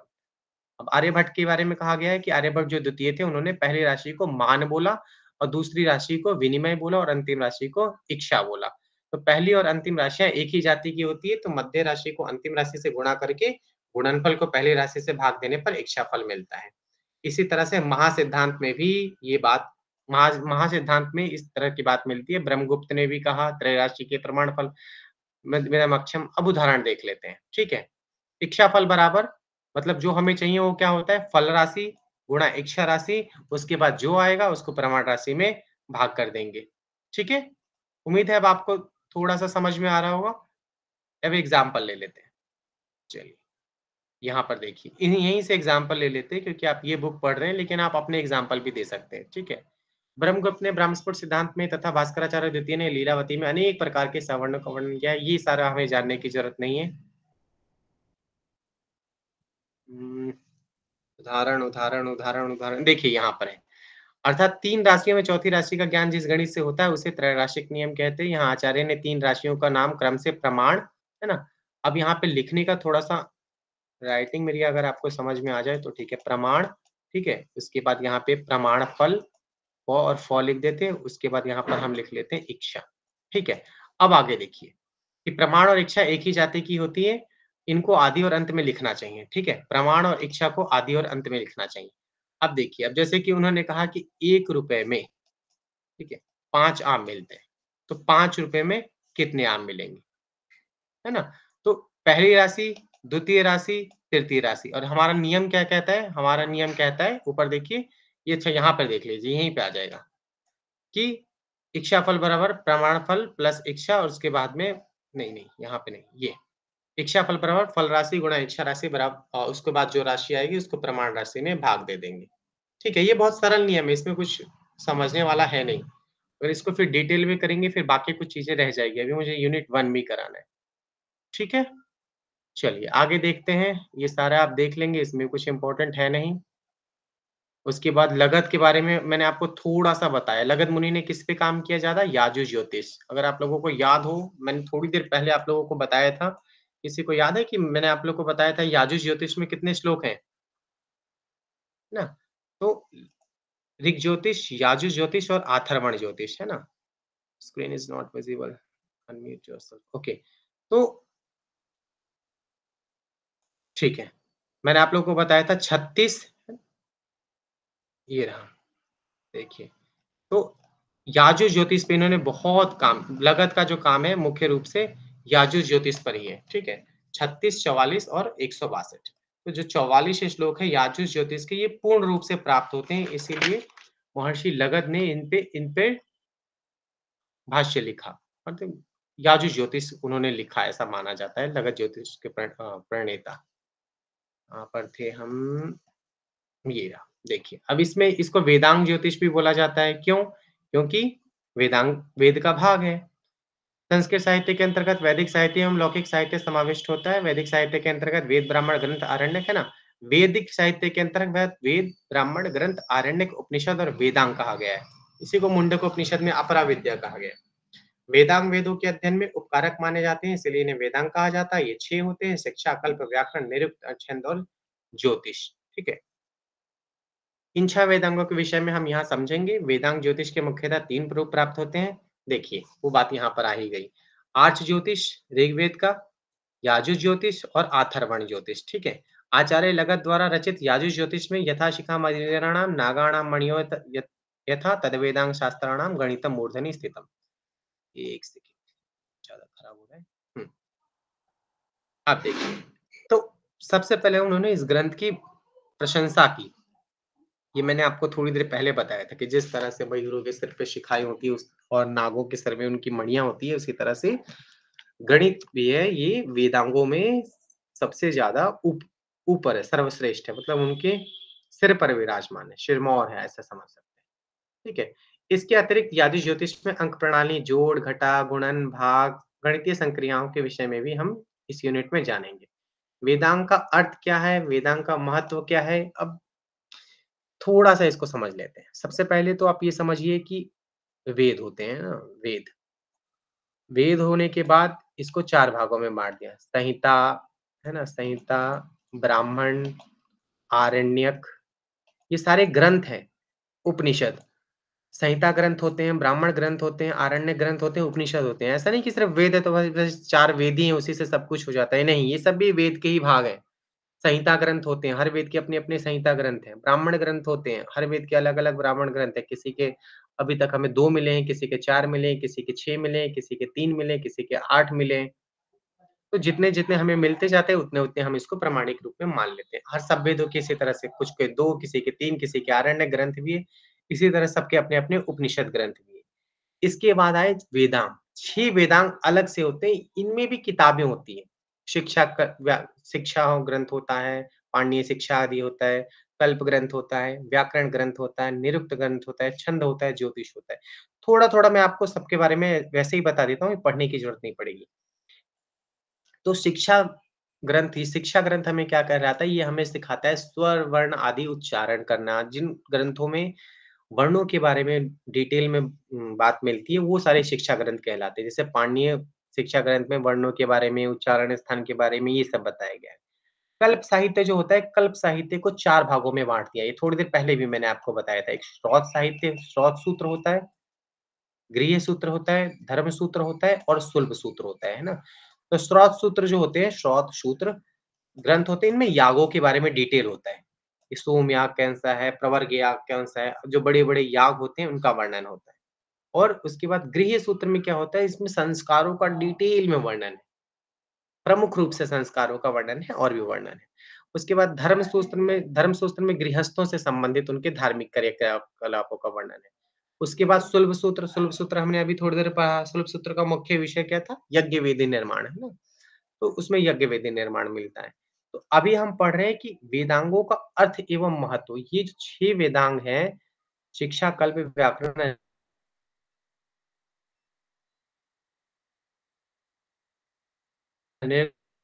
शिक्षा ग्रंथों को पढ़ना पड़ेगा, उच्चारण सीखना पड़ेगा, यागों को जानना पड़ेगा, व्याकरण को समझना पड़ेगा, ग्रामर कैसा है, निरुक्तियाँ सीखनी पड़ेगी कि शब्दों की निरुक्तियाँ कैसे होती है, सारे शब्द धातु से नहीं निकले। छंद लगाना पड़ेगा, छंद छंद के बहुत सारे ग्रंथ होते हैं, पिंगल का छंद सूत्र बहुत फेमस है। उसके बाद ज्योतिष, जो कि जिसको लेकर के हमारा सिलेबस डिज़ाइन किया गया है ना, ज्योतिष में ये मैथ्स वाला जो हम पढ़ रहे हैं। तो जब तक हमें ये सब नहीं आएगा तब तक हम वेद को सही से नहीं समझ पाएँगे, सही से पढ़ नहीं पाएँगे, उसको सीख नहीं पाएँगे। तो वेदांग का मतलब हो गया वेद के अंग, पार्ट ऑफ वेदास। और महत्व क्या हुआ? क्योंकि ये 6 जो है ये वेदों को सीखने में सहायक है, परम सहायक है। सबसे पहले वेदांगों का प्रथम वर्णन कहाँ मिलता है? मुंडकोपनिषद में इनका नाम मिलता है। अपरा विद्या बोला गया वहाँ पे। तन्न अपरा, है ना? अपरा विद्या, ये परा विद्या नहीं, अपरा विद्या के अंतर्गत रखा गया है इनको। ये 4 वेद और 6 वेदांग जो हैं, ये अपर विद्या हैं। ठीक है? वेदांगों का मूल उद्देश्य वेदों को सही देखिए, थोड़ा-सा आप देख लेते हैं, थोड़ा-सा पढ़ लेंगे, आप लोग भी साथ-साथ में देखते चलिएगा। वेदांगों का मूल उद्देश्य वेदों के सही अर्थबोध, उचित उच्चारण तथा वेदों के याज्ञिक प्रयोग है। अर्थबोध के लिए व्याकरण अथवा निरुक्त वेदांग अस्तित्व में आए, जबकि उच्चारण के लिए शिक्षा और छंद आया, है ना? और वेदों के याज्ञिक प्रयोग की शुद्धि को सुनिश्चित करने के लिए कल्प और ज्योतिष आया। मतलब 2-2 पार्ट में इनको बाँट दिया गया। यही कह रहा है ये वाला पार्ट देखिए। उन्होंने ये यहाँ पे बोल दिया कि अर्थ ज्ञान कराने के लिए व्याकरण, व्याकरण और निरुक्त अगर हम पढ़ेंगे तो वेदों का अर्थ ज्ञान होगा। ठीक है? व्याकरण और निरुक्त अगर हम पढ़ेंगे तो वेदों का अर्थ होगा। और उसके बाद इन्होंने कहा कि उच्चारण, तो शिक्षा ग्रंथ और ये छंद ग्रंथ पढ़ेंगे तो उच्चारण होगा। और कल्प ग्रंथ और ज्योतिष ग्रंथ ये हमें क्या बताता है? ये यज्ञ को शुद्धि, प्रयोग की शुद्धि करने के लिए हमें बताता है। आगे आ जाइए, वेदांगों के उद्देश्य का निर्धारण करने के क्रम में आचार्य बलदेव उपाध्याय आप लोग जानते होंगे, आधुनिक विद्वान हैं। उपाध्याय का विचार अत्यंत सारगर्भित है। इनके अनुसार मंत्रों के उचित उच्चारण, देखिए ये इम्पोर्टेंट है, आप लोगों के बहुत काम का है। मंत्रों के उचित उच्चारण के लिए शिक्षा का, कर्मकांड की यज्ञानुष्ठान के लिए कल्प का, शब्दों के रूप ज्ञान के लिए व्याकरण का, अर्थ ज्ञान के लिए निर्वचन के लिए निरुक्त का और छंदों की जानकारी के लिए छंद वेदांग का वो हुआ। और काल निर्णय के लिए ज्योतिष, है ना? काल निर्णय पे मैं आपको काफ़ी डिटेल में बता चुका हूँ कि ज्योतिष जो है समय निर्धारण करता है यज्ञ का। इन वेदांगों को वेद पुरुष के विभिन्न अवयवों के रूप में स्वीकारा गया है। पाणिनीय शिक्षा, थोड़ी देर पहले मैं आपको बता रहा था ना कि शिक्षा ग्रंथ भी होते हैं। ये शिक्षा ग्रंथ भी होते हैं, तो एक पाणिनीय शिक्षा है, ऋग्वेद से संबंधित है। इसमें क्या है कि एक सूत्र है, एक श्लोक आया है। 41-42 नंबर पे एक श्लोक आया है कि छंदः पादौ वेदस्य। यहाँ पे एक वेद पुरुष माना गया है। अगर वेद को हम एक पुरुष मान लें तो इससे ये 6 जो वेदांग है उनको घटाया गया है कि छंद जो है उनके पैर हैं, है ना? हस्तौ कल्पवत् पठ्यते और उनके, है ना? यहाँ पे एक छोटा-सा बना लेते हैं। ये इस तरह से समझ लीजिए। तो छंदः पादौ, तो छंद उनके पैर हो गए, हस्तौ कल्प जो है उनके हाथ हो गए, ज्योतिषाम अयनम, ये जो उनकी आँखें हो गई ये ज्योतिष हो गई, उनका जो कान हो गया वो निरुक्त हो गया और निरुक्तम श्रोत्रमुच्यते, निरुक्त हो गया, कान हो गया, शिक्षा घ्राणम, उनकी नाक जो हो गई शिक्षा हो गई और मुखम, उनका जो मुख हो गया वो व्याकरण हो गया। तस्मात् संगम अदितीव ब्रह्मलोक, मतलब इनको अच्छे प्रकार से पढ़ करके, आत्मसात करके इंसान जो है ब्रह्मलोक की प्राप्ति करता है। ठीक है? ये सारा आप इसमें पढ़ लेंगे। अब बहुत डिटेल में पढ़ने लगे तो हमारा कई सारा चीज़ रह जाएगा। शिक्षा ग्रंथ क्या होता है, ये मैंने आपको थोड़ा-थोड़ा बता दिया। कल्प ग्रंथ क्या होता है, व्याकरण क्या होता है, निरुक्त क्या होता है, छंद क्या होता है, ठीक है? ज्योतिष क्या होता है, ये सारा भी मैंने आपको बताया। अब ज्योतिष शास्त्र का थोड़ा-सा परिचय देख लेते हैं क्योंकि आपको पूछा जा सकता है, इस तरह से प्रश्न भी पूछा जा सकता है कि ज्योतिष शास्त्र का परिचय देते हुए, है ना? कि अ, ज्योतिष वेदांग का वेदांगों में क्या महत्व है, इसको वर्णन कीजिए, इसका निरूपण कीजिए। तो ज्योतिष शास्त्रम समग्रम प्रथम पुरुषतः स्वर्गर्भादित्वा ना ये सारा ये ज्योतिष शास्त्र की गणना वेदांगों में की जाती है, ये वर्णन यहाँ पे बताया गया है। इसका सीधे-सीधे हिंदी में अर्थ देख लेते हैं। आकाशीय पिंडों का अध्ययन ही ज्योतिष शास्त्र है, ठीक है? ये आया भी है, सूर्य आदि ग्रहणाम बोधकम शास्त्रम कहीं मिलेगा, ये रहा, देखिए। सूर्य ज्योतिषाम सूर्यादि ग्रहाणाम बोधक शास्त्रम। तो ज्योतिष किसे कहते हैं? अगर आपसे कोई पूछे तो आप भी इसको जवाब दे सकते हैं कि ज्योतिष किसे कहा जाता है? तो सूर्य आदि, सूर्य आदि जो जो ग्रह ग्रह होते हैं, उनका जो बोधक शास्त्र होता है, उनको जो बताने वाला शास्त्र होता है, उसको हम ज्योतिष शास्त्र कहते हैं। ज्योतिष शब्द द्युत धातु ईसन प्रत्यय लगकर बना है, जिसका अर्थ है द्युतिमान, प्रकाशमान, चमकना, ठीक है?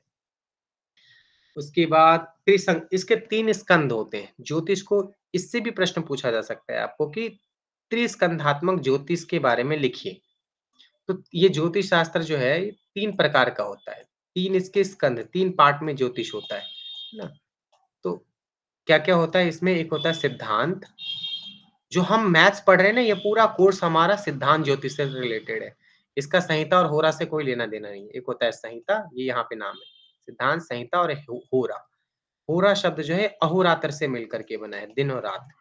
अहोरात्र, यहाँ से कट गया, यहाँ से त्र कट गया तो बच गया होरा, ठीक है? आगे देखते हैं। इसके महत्व को बतलाते हुए सिद्धांत शिरोमणिकार कहते हैं कि कर्ण, नासिका और अंगों से युक्त होकर भी यदि मनुष्य नेत्रहीन है ना? तो यहाँ पर हमने क्या बोला था? ज्योतिषाम अयनम चक्षु, जब हम यहाँ पे कह रहे थे तो अभी मैंने आपको बोला था ना ज्योतिषाम अयनम चक्षु, ये देखिए, ज्योतिष जो है वेद पुरुष की आँखें हैं। अब इसी को यहाँ पर सिद्धांत शिरोमणि में ये इसको बता रहे हैं कि जिस प्रकार मनुष्य नाक है, हाथ है, पैर है, सब कुछ है लेकिन आँखें नहीं है, तो क्या करेगा? कुछ भी करने में असमर्थ होगा। इसीलिए वेदों के अध्ययन के लिए ज्योतिष शास्त्र। तो अगर हमें वेद सीखना है, तो वेद सीखने के लिए हमें ज्योतिष का ज्ञान होना आवश्यक है। सामान्य ज्ञान ही हो, वो ज्ञान होना आवश्यक है। अब आगे देख लेते हैं वेदांग ज्योतिष या लगत ज्योतिष। लगत ज्योतिष के बारे में मैंने आपको थोड़ा-सा बताया, लगत के बारे में बताया, लगत ज्योतिष के बारे में नहीं और वेदांग ज्योतिष के बारे में। वेदांग ज्योतिष वही है, ऋग ज्योतिष, याजुष ज्योतिष और अथर्वण ज्योतिष। हम याजुष ज्योतिष के बारे में यहाँ पे थोड़ा-सा जानेंगे। ये इसकी परिभाषा आप लोग पढ़ लेंगे, इसमें कुछ डिटेल में पढ़ने के लिए नहीं है भूमिका, फिर थोड़ा-सा मैं फिर भी आपको बताता हूँ। मानव सभ्यता के आरंभ से लेकर आज तक की इस काल कालक्रम में ज्योतिष शास्त्र ने विकास की जिस अवस्था को प्राप्त किया है, जिसमें अनेक ऐसे निर्णायक तथा महत्वपूर्ण बिंदु हैं, जिसमें उन्होंने इस शास्त्र की दिशा और दशा दोनों ही विकास में विशेष भूमिका निभाई है। वेदांग ज्योतिष विषयक ग्रंथ महत्वपूर्ण माने जाते हैं क्योंकि इन्होंने वैदिक संहिताओं के उपलब्ध ज्योतिष शास्त्र के स्वरूप की पूर्णता और अग्रसर करने में सहयोग किया है। ज्योतिष शास्त्र के विकास क्रम में वेदांग ज्योतिष का विशेष महत्व रहा है। यहाँ तक वैदिक ज्ञान को विकसित करने की दिशा में संपूर्ण वेदांग साहित्य का ही एक महान प्रयास रहा, परंतु वेदों के यज्ञ मूलक तथा यज्ञों के काल पर आधारित होने के कारण काल विधान शास्त्र ज्योतिष का महत्व स्वयं ही बढ़ जाता है ना? क्योंकि हमें काल विधान है, जब तक हम काल निर्धारण नहीं करेंगे यज्ञ का, तो बिना काल के तो उसका कोई महत्व ही नहीं है। वेदांग ज्योतिषी भारतीय ज्योतिष का सबसे आदिम तथा प्राचीनतम स्वतंत्र लक्षण ग्रंथ है। इसके आचार्य लगध मुनि माने जाते हैं ना। देखिए, लगध ज्योतिष जैसे ही आप बोले आपको आपके दिमाग में तुरंत वेदांग ज्योतिष आना चाहिए, ठीक है? उसके बाद इसके 3 रूप प्राप्त होती हैं, सारा बता चुका हूँ आपको मैं। आप लोगों ने पढ़ा होगा पहले ही ऋग ज्योतिष, याजुष ज्योतिष, अथर्ववेद से अथर्वण ज्योतिष। अच्छा, यहाँ पे श्लोक भी है देखिए, आ गई वो बात। ऋग ज्योतिष में 36 हैं, यजुर्वेद के ज्योतिष में याजुष ज्योतिष में 44 हैं, ठीक है? दोनों में अधिकांश श्लोक भी एक ही है, परंतु श्लोकों के क्रम में अंतर आता है। वेदांग ज्योतिष के दोनों संस्करण ऋग और याजुष ज्योतिष कालगणना को ही समर्पित है। ऋग ज्योतिष ये तो आरंभ में ही ग्रंथ का उद्देश्य बताने के क्रम में इसे काल विधान शास्त्र बोला गया है ना? और अथर्वण में 168 यहाँ पे बोला गया है। संपूर्ण ग्रंथ ब्रह्मा तथा काश्यप के मध्य संवाद के रूप में स्थित है, ठीक है? यहाँ ग्रंथ इसलिए भी महत्वपूर्ण है क्योंकि इसमें पहली बार परिमाणों का प्रस्तुतिकरण हुआ है ना? सबसे फर्स्ट जो है गणित की बात जो है किसी इसमें वर्ष की कल्पना सबसे पहले यहीं पे मिलती है कि किस तरह से एक वर्ष बनता है, किस तरह से युग बनता है, वो यहाँ पे इसकी कल्पना की गई। इसको आप वैदिक गणित को इसको हम कहते हैं फर्स्ट कैलेंडर सिस्टम भी कहते हैं इसको लगत ज्योतिष को। जो याजु ज्योतिष को वर्ल्ड का फर्स्ट कैलेंडर सिस्टम कहते हैं क्योंकि इन्होंने उसको डेट निर्धारण करने के लिए बहुत अच्छे से उसमें सिस्टमैटिकली बताया, ठीक है? याजु ज्योतिष की विषय वस्तु क्या है? याजु ज्योतिष मतलब वही जिस पर लगत ने काम किया। याजु ज्योतिष आयुर्वेद से संबंधित वेदांग रूपी ज्योतिष शास्त्र है। डॉक्टर गोरख प्रसाद का मत है ना, गोरख प्रसाद जी ने ज्योतिष शास्त्र का इतिहास लिखा। उन्होंने लिखा ऋग तथा याजुष ज्योतिष दोनों में ही किसी अन्य बृहद ज्योतिषीय ग्रंथ से संकलित है। आर्य ज्योतिष के समान ही इस ग्रंथ में भी काल के निर्धारण हेतु विभिन्न नियमों का विवेचन किया गया है। याजित ज्योतिष अर्थ की दृष्टि से नितांत गंभीर और महत्वपूर्ण है।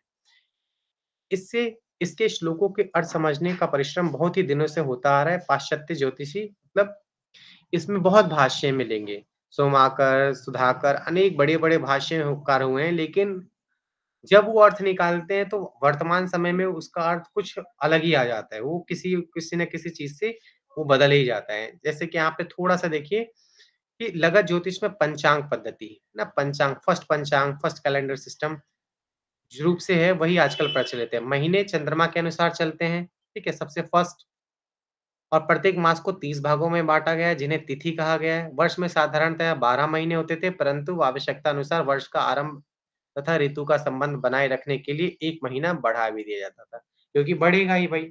चंद्रमा के अनुसार करते थे तो 27-27 का होता था, है ना? तो 27-27 का करेंगे तो 27 के हिसाब से करेंगे तो कितना हो जाएगा? तो उसमें आप जोड़ेंगे तो आपको एक लास्ट में 1 महीना हो ही जाएगा। देखिए बताता हूँ, 27 को अगर हम करेंगे 12 से तो ये हो जाएगा 324। अब भई हमारे पास तो 365 है ना, तो उस हमारे पास और 40-41 दिन रह जाएँगे। तो इस तरह से 1 महीना बढ़ जाता था। आजकल भी अधिक मास 6 मास हो जाता है ना, कभी-कभी 2 मास लग जाते हैं। अब लगत ज्योतिष में जो सबसे मेन चीज़ है, वो है ये क्या कि लगत ज्योतिष में 5 वर्ष का एक युग माना गया है। ये आजकल वाला युग नहीं है, कलयुग वाला, सतयुग वाला, त्रेता युग वाला नहीं है, है ना? और एक युग में 62 चांद्रमास होते थे। इसी प्रकार बहुत से नक्षत्र संबंधी गणनाओं की चर्चा यहाँ पर की गई है। इसके 8 श्लोकों में बताया गया है कि पूर्णिमा या अमावस्या पर चंद्रमा अपने नक्षत्र में किस स्थान पे रहता है। विषुवत की गणना किस प्रकार से यहाँ पर बताया गया है। विषुवत पर दिन और रात बराबर होते हैं। ग्रहों के योग से जो शुभ-अशुभ फल उत्पन्न होते हैं, उनका भी वर्णन इस ग्रंथ में किया गया है। अब देखिए वेदांग ज्योतिष में क्या-क्या है, ये हम ये पढ़ रहे हैं ना, तो वेदांग ज्योतिष में क्या-क्या है वो सारा अभी मैं इसको वर्ड टू वर्ड पढ़ूँगा तो बहुत टाइम लग जाएगा कि लेकिन इसमें आप मुख्य रूप से समझिए कि यहाँ पर ऋतु, अयन, मास की कल्पना सर्वप्रथम यहीं पर मिलती है। दिन, ऋतु, मास, अयन की कल्पना सबसे पहले यहीं पर मिलती है, ठीक है? उसके बाद इसको युग, संवत्सर, काष्ठा, आढ़क, पल ये सब भी वर्णन यहाँ पे सर्वप्रथम मिलता है, ठीक है?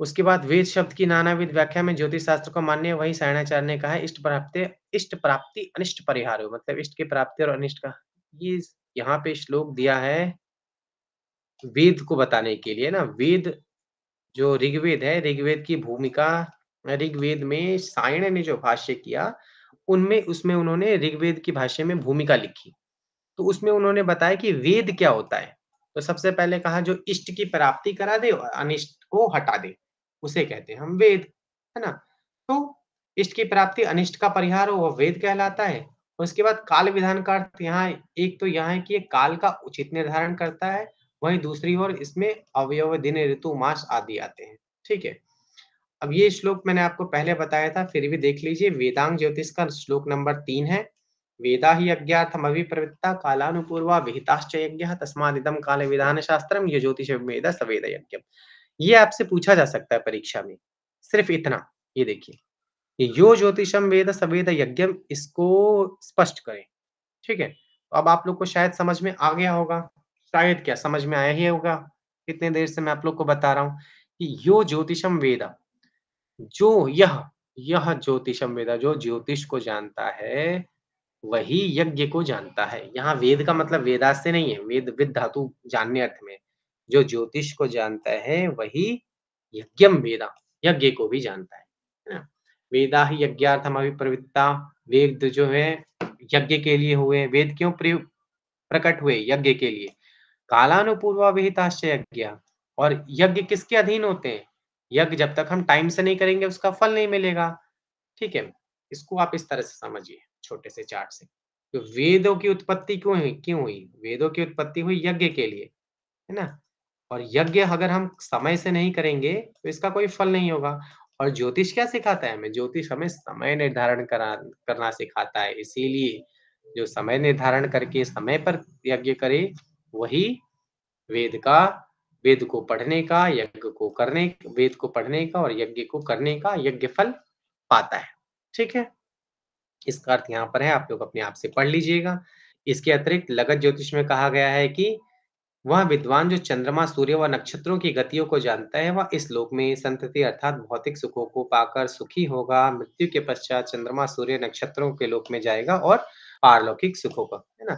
44 श्लोक है, अंतिम 2 श्लोकों में इन्होंने इसकी बड़ाई की है, इसकी महत्ता के बारे में बताया। सोम, सूर्य, छत्रसरम विद्वान वेद अभिदश्नुते, मतलब ज्योतिष की महिमा की है, सीधे-सीधे हम समझे तो। उपर्युक्त पद के माध्यम से ज्योतिष जानने वाले व्यक्ति को इहलोक में प्रिय, इहलोक मतलब इस संसार में प्रिय तथा परलोक में श्रेय की प्राप्ति होती है। कहने का अभिप्राय यह है कि ज्योतिष को जानने वाला विद्वान इस लोक में, है ना, प्रिय का मतलब हो गया जो भी आपको चाहिए, वो आपको दिलाएगा, और श्रेय का मतलब हो गया, श्रेय मतलब कि मोक्ष प्राप्ति, है ना? और परलोक में मोक्ष प्राप्ति भी करवाएगा। या तो ज्योतिष में गणित का महत्व, तो जो हम यहाँ पर पहले इसको इससे रिलेट करिए कि गणित का महत्व क्या है, कि वेदा ही यज्ञार्थम, है ना? कि ज्योतिष जो है वो ज्योतिष समय निर्धारण करेगा, फिर उसके बाद आप समय से यज्ञ करेंगे तो आपको यज्ञ फल मिलेगा।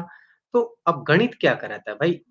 ज्योतिष में जब तक आप गणित नहीं जानेंगे, मैथ्स नहीं जानेंगे, गणना करना, जोड़ना, घटाना ये सब नहीं जानेंगे, तब तक आप कैसे समय निकालेंगे, है ना? तो गणित के महत्व के लिए ये श्लोक 3-4 बार आ चुका, कि जिस तरह से सर्पों के सिर पे मणियाँ होती है और मयूर के सिर पे कलगी होती है, उसी तरह से वेदांगों में ज्योतिष भी सर्वश्रेष्ठ है ना? तो आचार्य लगत का कहना ये सर्व आप देख लेंगे। जबकि याजुष ज्योतिष में देखिए, ऐसा पाठ मिलता है, आज आर्ष ज्योतिष में गणितम के स्थान पे ज्योतिषम मिलता है ना? ये देखिए, ये शब्द की बात कर रहे हैं ये, कि यथा शिखा मयूराणाम नागाणाम मणियोथा तद्वेदांग शास्त्राणाम ज्योतिषम मूर्धनि स्थितम, और जो याजुष ज्योतिष है, लगत ज्योतिष है, वहाँ मिलता है गणितम मूर्धनि स्थितम। मैंने आपको पहले भी कहा था ना, उसको पर्याय समझ के चलिए। ठीक है। तो जबकि सूर्य, चंद्रमा, नक्षत्रों की आदि की गणना तक ही यहाँ से कहाँ पढ़ रहे थे हम? यहाँ से पढ़ रहे थे। प्राचीन काल में ज्योतिष और गणित अलग-अलग शास्त्र न मानकर एक ही शास्त्र की 2 विधा मानी गई थी, प किंतु कालांतर में ये दोनों विधाएँ स्वतंत्र रूप में परिणित हो गई, है ना? मैंने आपको थोड़ी देर पहले बोला था ज्योतिष शास्त्र के 3 विभाग किए गए। कौन-कौन से विभाग किए गए? सिद्धांत, संहिता और होरा। तो सिद्धांत में गणित का पूरा पक्ष आ गया, ठीक है? और संहिता शास्त्र में आप लोगों का ये जो फल विचार ये सब है, संहिता होरा में इधर गया, बाद में गया, ठीक है? तो बाद पहले दोनों एक ही था, बाद में 2 विभाग किए गए, उसके बाद भी फिर 3 विभाग हो गए, सिद्धांत, संहिता, होरा। ज्योतिष, सूर्य, चंद्रमा, नक्षत्र गणना तक सीमित रह गया, है ना? जो आजकल जैसे हम किसी सर को बोलते हैं कालांतर का ज्योतिष मतलब समय पंडित के जो साथ है ये, होता है क्या? सॉरी? कालांतर का मतलब समय के साथ होता है क्या? नहीं, नहीं, कालांतर नहीं, काल कालांतर अंतर, अंतर और अंतरा ये संस्कृत में 2 शब्द है। अंतर यहाँ पे बाद के लिए है, ठीक है? सर क्लियर हो गया? कालांतर का मतलब क्या हुआ सर?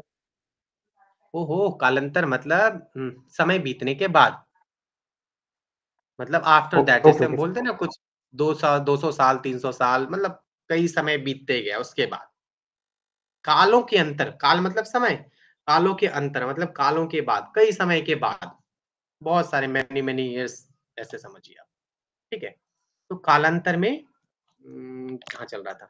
तो कालांतर में ये अलग-अलग ये दोनों विधाएँ स्वतंत्र शास्त्र के रूप में परिणित हो गई। पहले ज्योतिष अलग था, पहले ज्योतिष और गणित एक ही था, बाद में ज्योतिष शास्त्र अलग हो गया, गणित शास्त्र अलग हो गया।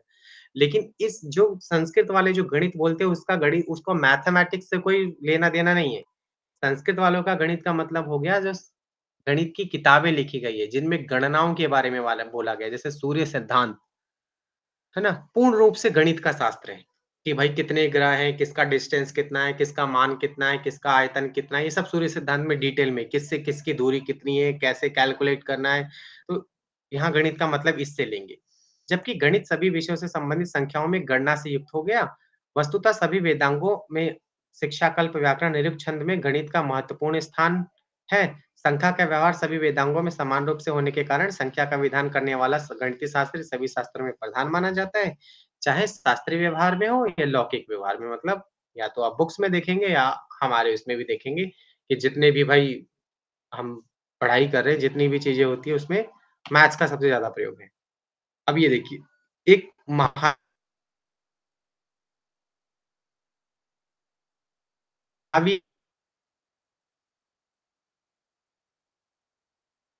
कि भाई गणित के बिना संसार में कुछ भी संभव ही नहीं है, गणित ही सब कुछ है। बहुवी प्रलय किम त्रैलोक्य सचराचर रहित किंचित् दशोतः सर्वं गणितेन विनाहि, ना? मतलब उन्होंने कह दिया कि कितना भी तुम कुछ कर लो, इस संख्याओं में बिना जगत में कोई भी व्यवहार संभव नहीं है। इस मतलब संख्याओं के बिना आप बात भी नहीं कर सकते। सीधे-सीधे कहने का मतलब ये है ना? अगर आप ये श्लोक लिख पाएँ, आपसे पूछा जाए कि गणित का महत्व बताइए, तो अगर आप ये श्लोक लिख रहे हैं तो बहुत अच्छा रहेगा। नहीं भी पूरा श्लोक लिखे तो इतना लिखिए कि वो महावीर आचार्य ने ये कह दिया कि गणित के बिना तो सामान्य व्यवहार भी संभव नहीं है ना? गणित के बिना इन संसार में कुछ ही नहीं है। Maths is maths is everything, ठीक है? उसके बाद प्रस्तुत पद्य के माध्यम से गणित शास्त्र का महत्व स्पष्ट हो जाता है, अतः भारतीय विद्या परंपरा में भी प्रारंभ से ही गणित का समस्त शास्त्रों में शीर्षस्थ कहा गया है। शीर्षस्थ मतलब सबसे ऊपर सिर पर विद्यमान। याजुर ज्योतिष में गणितीय संक्रियाएँ, अब याजुर ज्योतिष में भी कई सारे शब्द आए हैं, जैसे कि जोड़, घटा, गुणा, भाग, त्रैराशिक नियम हम लोगों ने पढ़ लिया। जोड़, घटा, गुणा, भाग को पढ़ने के लिए ज़रूरत नहीं है। ये सारा आप यहाँ देख लेंगे कि इनका वर्णन कैसे-कैसे आया है। ठीक है? व्यकलन मतलब घटाव, गुणन, भाग, उसके बाद त्रैराशिक नियम आपको बताया गया। ये सारा पढ़ लेंगे। इस सारांश क्या हुआ? इस इकाई से हमने क्या सीखा? वेदांग सीखे, ठीक है? वेदों में ध्रुव ज्ञान को वेदांग किस तरह से वेदों को पढ़ने में सहायक होते हैं, ये हमने जान लिया, है ना? वेदांगों में ज्योतिष का अपना महत्व है। वेद रूपी पुरुष का नेत्र कहा गया है। नेत्रों के बिना संसार में कुछ दिखता नहीं है, अंधकारमय होता है। उसी तरह ज्योतिष के बिना भी, गणित के बिना भी हम इस लिटरेचर वर्ल्ड में सर्वाइव करना बड़ा मुश्किल है, ठीक है? आप इस साहित्यिक संसार में समझ सकते हैं। इसलिए काल विधान शास्त्र के नाम से इसका एक नाम काल विधान शास्त्र भी है ना? काल विधान शास्त्रम सॉरी, काल विधान शास्त्र भी इसको बोला गया है, क्योंकि काल का विधान करता है।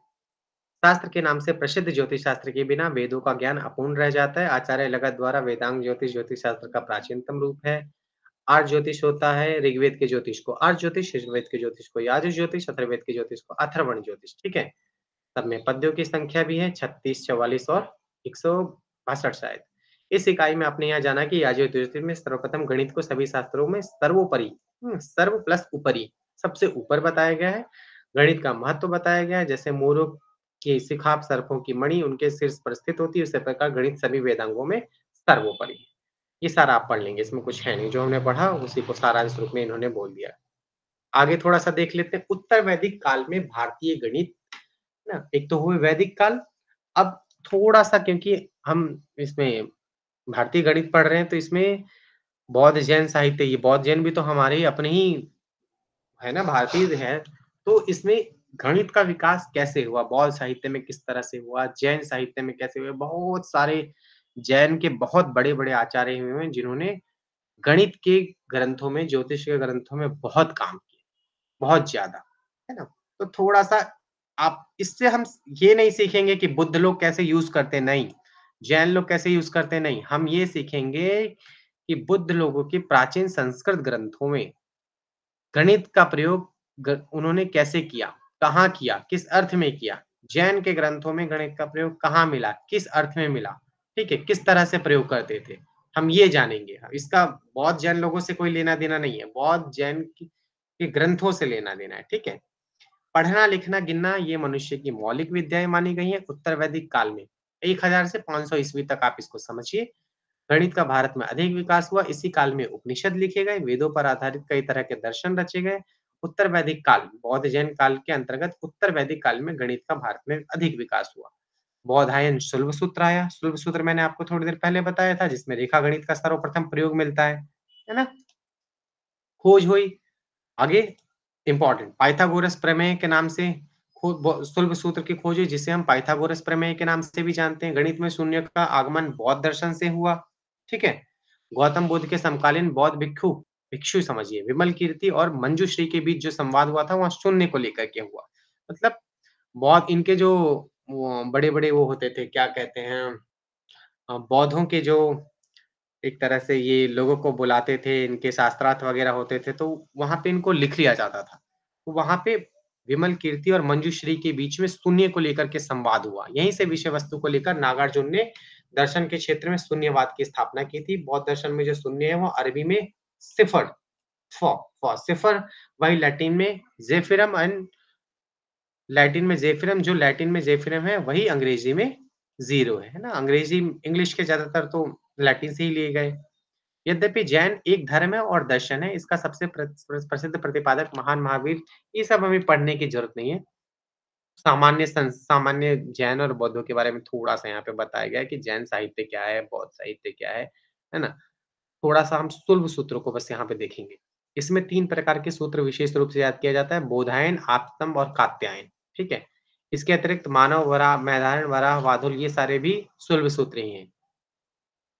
बौधायन शूल्ब सूत्र को ही आज हम पाइथागोरस प्रमेय के नाम से जानते हैं। इनकी खोज आज से 3000 वर्ष पूर्व की जा चुकी थी। बौद्ध काल की एक कहानी के अनुसार बुद्ध ने अपने होने वाली पत्नी को जीतने के लिए आंकड़ों की बड़ी-बड़ी श्रृंखलाएँ अपनी याददाश्त के आधार पर सुना दी थी।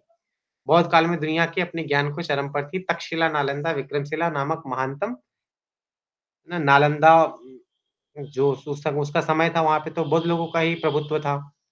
महानतम विश्वविद्यालयों के विश्व भर में लोग पढ़ने आते थे, वहाँ ज्योतिष, गणित, खगोल और धर्म सीखते थे। जिन शास्त्रों में 72 कलाओं का उल्लेख मिलता है, जैन शास्त्र में 72 कलाओं का उल्लेख मिलता है। 72 टाइप की कलाएँ होती थी।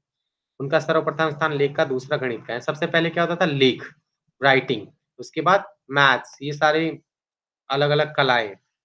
उसके बाद तथा आगामी में प्रायः इन कलाओं को लिहाइयाओं, गणियप्पोड़ाओं, ये शायद प्राकृत में है, अर्थात लेखाधिक किंतु गणित प्रधान। मतलब बहुत सारे लेखाधिक, मतलब लेख से स्टार्ट हो रहे हैं। जैसे कि एक क्लास में 20 बच्चे हैं और एक फर्स्ट का नाम अमर है, तो मैंने कह दिया अमर वाली क्लास। तो 72 जो कलाओं का नाम गिनाया, उन्होंने पहली कला थी लेख। उन्होंने कहा लेखादि 72 कलाएँ होती हैं, लेकिन सबसे इम्पोर्टेंट गणित को बोला गया है, वहाँ भी, जैन शास्त्रों में भी। इससे सिद्ध होता है कि बालक की शिक्षा में एवं मानवीय व्यवहार में गणित का महत्व था। जैन गणितज्ञों का एक महत्वपूर्ण ऐतिहासिक योगदान भारतीय गणित को उसकी धार्मिक कर्मकांडी बाधाओं से मुक्त करने में है ना? मतलब जैसे कि आप देख रहे हैं कि ज्योतिष गणित आप आपस में जुड़ा हुआ है। लेकिन जब जैनों के समय में आया, तो उन्होंने पूर्ण रूप से गणित को ज्योतिष से हटाया और गणित से ज्योतिष को हटा कर के इसको एक मैथमेटिक्स, जो आजकल हम बोलते हैं, एक पूरा एक सब्जेक्ट बनाने में इन लोगों का बहुत बड़ा योगदान था। उन लोग मैथ्स को पूरी तरह से अलग किया, ठीक है? अनंत की गणना के उन विशेष रूप से बहुत बड़ी संख्या और अनंत की गणना के साथ उनके आकर्षण ने उन्हें संख्याओं में 3 वर्गीय गणनीय, असंख्य और अनंत वर्गों में करने के लिए प्रेरित किया। उत्तर वैदिक काल में भारतीय गणित। अब उत्तर वैदिक काल में वेदों के बाद किस-किस तरह से अ, भारतीय गणित का प्रयोग हुआ, वो सारा आप यहाँ पे पढ़ लेंगे। मुझे इसमें बहुत सारा पढ़ने की ज़रूरत नहीं है, फिर भी इम्पोर्टेंट देख लेते हैं ना। एक द्यूत सूक्त आया है ऋग्वेद में। ऋग्वेद में एक द्यूत सूक्त होता है, एक जुआरी होता है जो कि जाकर के रोज़ जुआ खेलता है और जुआ खेलता है, फिर वो सब कुछ हार जाता है। तो उससे संबंधित है। तो वहाँ पे पासों का वर्णन किया गया है। पासों के बारे में, पासों की महिमा की गाई गई है कि किस तरह से ये जो पासे होते हैं, उसको उम, वो किसी के भी जीवन को बदल सकते हैं, किसी को राजा से भिखारी बना सकते हैं। तो वहाँ पे पासों के बारे में बताया गया है। उसमें नंबर लिखे होते हैं ना, जो हम वो लूडो खेलते हैं, उसमें जो पासा होता है 1, 2, 3, 4, 5, 6, ऐसे ही उस समय भी पासे होते थे। उसके बाद ये मैंने आप लोगों को बता ही दिया कि छांदोग्य उपनिषद में इसे राशि विद्या में बोला गया है, बाद में यही अंकगणित के नाम से प्रसिद्ध हो गया। कौटिल्य अर्थशास्त्र में अनुसार चूड़ाकरण संस्कार एक होता था, चूड़ाकरण संस्कार होता था, जिसमें बच्चों को उससे पहले इतनी गिनती तो आ ही जानी चाहिए कि तब वो चूड़ाकर्म होता था। 1 से 10 तक उसको गणना तो कम से कम उसको सिखा ही देते थे, लिपियों को जानना सिखा देते थे। हाथी गुम्फा का एक शिलालेख से पता चलता है कि कलिंग देश के जैन राजा खारवेल ने लेखा मतलब लिखना और रूप। लेखा मतलब लिखना राइटिंग एंड रूप का मतलब होता है रेखागणित, ठीक है? और गणना सीखने में अपने जीवन को 9 वर्ष 16 से 25 वर्ष की अवस्था में एक इंस्क्रिप्शंस होगा कहीं पे, उससे ये पता चलता है कि उन्होंने अपने जीवन के 16 से 25 वर्ष की अवस्था तक, जब वो 16 साल के हुए और 25 साल तक 16 साल तक उन्होंने अध्ययन किया होगा सामान्य, उसके बाद उन्होंने 16 से 25 तक अपनी सेल्फ स्टडी में पूरा मैथ्स में ही टाइम बिताया, ठीक है? यह गणित विद्या का प्राचीन काल में कितना महत्व था, शिक्षा में कितनी आवश्यकता समझी जाती थी, इसका परिचय ऊपर लिखे संकेतों से मिलता है। उसके बाद ईंट आदि का प्रयोग ऋग्वेद में कहीं-कहीं ऐसा मिलता है कि इसमें इतनी ईंटें लगती है, इसमें इस प्रकार के यज्ञ में इतनी ईंटें लगती है, वो सारी बातें यहाँ पर है। उसके बाद बौद्ध कालीन गणित में अगर हम आएँगे, देखिए संख्याएँ यहाँ है ना, यजुर्वेद में इस तरह से मिलता है, 1 10 शस्त्र शस्त्र अलग-अलग मंत्रों में, एक साथ नहीं, अलग-अलग ये सारे मिलते हैं। सहस्त्राब्द मिलता है, अयुत शब्द मिलता है, नियुत मिलता है, प्रयुत मिलता है, अर्बुद मिलता है, निरर्बुद मिलता है, समुद्र, मध्य, ये सारे जैसे किसी को 10 अरब बोलना हो तो वहाँ पे मध्य शब्द का प्रयोग, है ना? अंत बोलना है तो खरब, परार्ध मतलब 10 खरब, है ना? परार्ध, परार्ध शब्द का भी प्रयोग बहुत जगह मिलता है। पंचविंश ब्राह्मण में न्यू अर्बत तक को तो ऊपर वाली नामावली है, पर इसके आगे निखर व वाड़व, अक्षिति आदि भी नाम भी है। इसके आगे की भी संख्याएँ भी मिलती है, ठीक है? बौद्धकालीन गणित में देख लीजिए तो बौद्ध साहित्य के अनिश्चयात्मक असीम संख्याओं के प्रति जागरूक प्रदर्शित करता है। बौद्ध गणित का वर्गीकरण गणना अर्थात सरल गणित अथवा सांख्यन अर्थात उच्चतर गणित में हुआ। ठीक है। संख्याएं 3 प्रकार की मानी गई, सांख्यिय मतलब जिसको काउंटेबल हो, असंख्येय मतलब अनकाउंटेबल और एक अनंत। अनंत को क्या कहते हैं? इसमें आप लोग इसको कहते हो शायद इन्फिनिटी, है ना? तो 3 तरह के उन्होंने बौद्ध साहित्य ने इसको पूरा जैन ने पहले थोड़ा काम किया, उसके बाद बौद्धों ने इसको बिल्कुल अलग काम किया कि 3 तरह की हो गई, काउंटेबल हो गई, अनकाउंटेबल हो गई, इन्फिनिटी हो गई। फिर अंक शून्य की परिकल्पना प्रस्तुत करने में शून्य के संबंध में दार्शनिक विचारों ने मदद की। ऐसा लगता है कि स्थानीय मान वाली सांख्यिक प्रणाली सिफर यानी बिंदु का एक खाली स्थान में लिखने का चलन बहुत पहले प्रचलित हो गया होगा, पर शून्य की बीजगणितीय परिभाषा और गणितीय क्रिया से इसका संबंध 7वीं सदी में ब्रह्मगुप्त के समय में हुआ, ठीक है? इसमें कुछ इम्पोर्टेंट नहीं है, सब आप लोग पढ़ लेंगे, सब मैंने पढ़ा है, इसमें कुछ ऐसा बताने लायक मिला नहीं है, सब कहानी की तरह है, ठीक? सब आप पढ़ लेंगे, जहाँ-जहाँ समझाने वाला कुछ होगा मैं आप लोगों को बताते चलूँगा, ठीक है? कास्टिक गणना पद्धति इसमें कुछ है नहीं, बौद्ध परंपरा में यद्यपि चीन में दशमलव आधारित गणना पद्धति प्रयोग में थी, किंतु उनकी संकेत प्रणाली भारतीय संकेत चिन्ह प्रणाली जितनी शुद्ध और सरल नहीं थी, है ना? बौद्धों में देखते हैं ना उनकी उनके तो अल्फाबेट भी पता नहीं कितने होते हैं, 250 समथिंग होते हैं, तो हमारे यहाँ तो कम अक्षरों में ही काम चल जाता है, तो उनके यहाँ मैथ्स में भी ऐसा ही होता था। पुराने उनके जो मैथ्स थे उसमें भी पॉइंट्स के बाद बहुत डिजिट लिखने की परंपरा चलती थी, ठीक है? उसके बाद संख्या सिद्धांत में कुछ है नहीं, ये आप देख लेंगे। जैन कालीन गणित मैंने आपको थोड़ा बहुत बताया, अब यहाँ पे कुछ-कुछ आचार्यों के नाम भी बताएँगे, है ना? गणितानुयोग किताब है, संख्या प्रदीप, करणानुयोग, ये सब सूर्य प्रगप सूर्य प्रज्ञप्ति, चंद्र प्रज्ञप्ति, जम्बूद्वीप प्रज्ञप्ति, त्रिलोक पद्धति, ये सारी किताबें हैं। ये सब कहानी है। परिकम्बो, व्यवहारो, निकम्पते, आगामी गणित का प्रयोग, ये सब आगे देख लेंगे, ये सब आप देख लेंगे। उसके बाद जम्बूद्वीप प्रज्ञप्ति, ये सारे उनके बुक में किस प्रकार से गणित के वो आए हैं, वो बताए गए हैं, ठीक है? उसके बाद और थोड़ा-सा आगे आ जाए, तो हम यहाँ देखेंगे तकनीकी शब्द। तो यहाँ मैं आप लोगों को तकनीकी शब्द सिखाऊँगा नहीं कि भाई कलन क्या होता है, बीजगणित क्या होता है, संख्या क्या होती है, अंक क्या होता है, शून्य क्या होता है। यहाँ हम ये सीखेंगे कि इन शब्दों का सर्वप्रथम प्रयोग संस्कृत ग्रंथों में कहाँ हुआ, किस अर्थ में हुआ, ठीक है? इनकी इंग्लिश नेम आपको देखने हैं तो यहाँ सब पे देखें। बीजगणित, अलजेब्रा है ना, calculus, digit number, zero infinity, decimal, square and square root, cube and cube root. तो इनके प्रयोग कहाँ-कहाँ हुए? बेसिकली आप ये सब जानते ही हैं, इसमें मेरे को बहुत डिटेल में बताने की ज़रूरत नहीं है, फिर भी थोड़ा-सा देख लेते हैं कि संस्कृत ग्रंथों में इनका प्रयोग किस तरह से हुआ। गणित शास्त्र में भारत के प्राचीनतम शास्त्रों में से एक है। गणित शास्त्र की उत्पत्ति वैदिक साहित्य से मानी जाती है। वैदिक साहित्य में ऋग्वेद सबसे प्राचीन है, इसमें द्वादश, त्रिंशत, षष्ठी ये सब संख्याएँ मिलती है। है ना? जिससे प्रतीत होता है कि उस काल में 12-12 लोग की संख्या में बनाकर वस्तु को गिनते थे। हो सकता है तभी लोक व्यवहार में दर्जन आदि शब्दों का प्रयोग मतलब अगर 12-12 है तो इसका मतलब ये नहीं कि वो सिर्फ़ द्वादश-द्वादश जानते थे। भई अब कहीं पे बात-बात में अगर ये आ गया हाँ ठीक है, दर्जन-दर्जन शब्द आ गया, द्वादश-द्वादश बोल दिया, तो इसका मतलब ये थोड़ी ना कि वो द्वादश ही जानते थे। संख्याओं का अच्छा सामान्य ज्ञान था। अब ये हम लोगों को बहुत हमारे लिए ही ना शर्म की बात है कि हमें इसको सॉल्व करना पड़ रहा है कि भाई वहाँ काउंटिंग दिखाओ। भाई जब काउंटिंग थी वहाँ पर तो दिखाने वाली कोई बात ही नहीं है। फिर भी जो उसमें है वो हम बताया गया है इसमें कि द्वादश, द्वादश, त्रिंशत्, षष्ठी ये सब वहाँ पे मिलता है। याज्ञवल्क्य वास्तविक संहिता में एक मंत्र में 1 से लेकर परार्ध तक की 10 खरब तक की वहाँ पे काउंटिंग है। मोहनजोदड़ो और हड़प्पाकालीन लोगों के जीवन में भी गणित के ज्ञान का प्रचार रहा होगा क्योंकि उस समय व्यापार के लोगों को ही लोग व्यापार ही उनकी मुख्य आजीविका का साधन था, जिसके लिए हिसाब-किताब गणित की आवश्यकता तो पड़ती ही होगी, है ना? बिना उसके तो व्यापार होता नहीं होगा। उसके बाद बीजगणित का प्रयोग कहाँ-कहाँ मिलता है, इसको अव्यक्त गणित नाम से भी जाना जाता है क्योंकि इसमें बिना किसी अंक की सहायता से मान वगैरह लेते हैं हम, सब आप लोग जानते ही हैं। सहायता से गणित का विधान किया जाता है।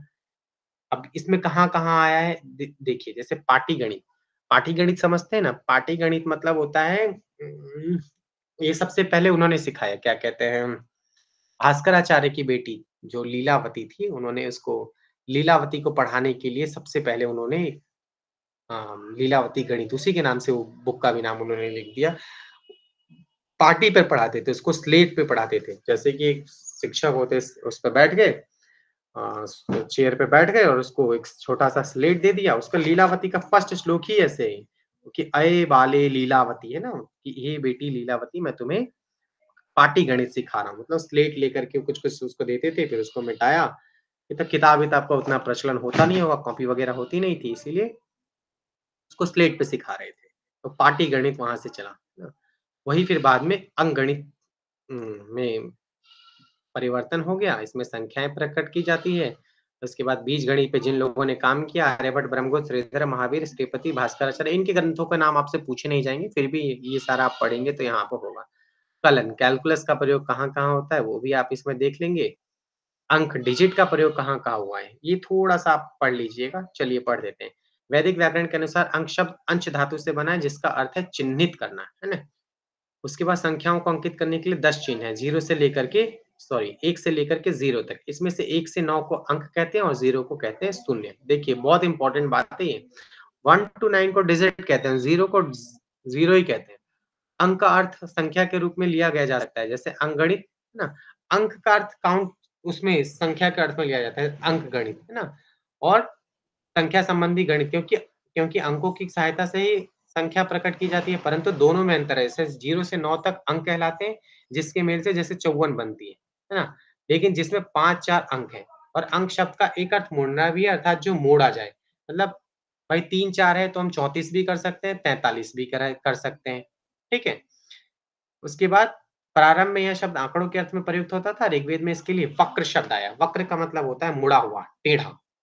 अंक में यूनानी में अंकुश, अंकाले, अंकोन, जर्मन भाषा में अंकोने, लैटिन में अंकास ऐसे शब्दों का प्रयोग हुआ है। महावीराचार्य ने अंक के अनुसार अंक 9 है, कौटिल्य के अर्थशास्त्र के अनुसार अंक शब्द एक का एक अन्य अर्थ ठप्पा या मुहर भी है ना? वो जो स्टैम्प बोलते हैं, उस समय वो स्टैम्प का भी एक नाम अंक होता था क्योंकि वो उससे कुछ स्टैम्प कर देते होंगे, जैसे कुछ काउंट किया बोरी-वोरी पे, तो पूरा है 1000 का है तो उसपे एक स्टैम्प करते होंगे, ठीक है? तो संख्या नंबर ये संख्या क्या होती है, डिजिट होती है, आप जानते ही हैं। उसके बाद 0 शून्य क्या होता है? शून्य का सबसे पहले प्रयोग कहाँ-कहाँ मिलता है? शून्य का आविष्कारक आर्यभट्ट को माना जाता है, किंतु उसके बीज वैदिक साहित्य से ही प्राप्त होते हैं। संस्कृत का शून्य शब्द गति और वृद्धि अर्थक में सुई धातु से बना है। ये सब आपको पूछा नहीं जाएगा, शॉर्ट नोट्स शॉर्ट पूछे जा सकते हैं। मतलब वैसे आपको पूछा नहीं जाता असाइनमेंट में, मुझे पता नहीं, एक बार देख लीजिएगा। इससे बड़े-बड़े क्वेश्चन्स बनने की उम्मीद नहीं, ठीक है? जैसे 6 दे देंगे उसमें से 4-5 आपको टिप्पणियाँ लिखना हो सकता है। अनंत, इन्फिनिटी क्या होती है? इन्फिनिटी मतलब काउंट इसका ये सिंबल होता है। काउंटिंग कितनी होती है? काउंटिंग इन्फिनिटी होती है, काउंटिंग का कोई अंत थोड़ी ना होता।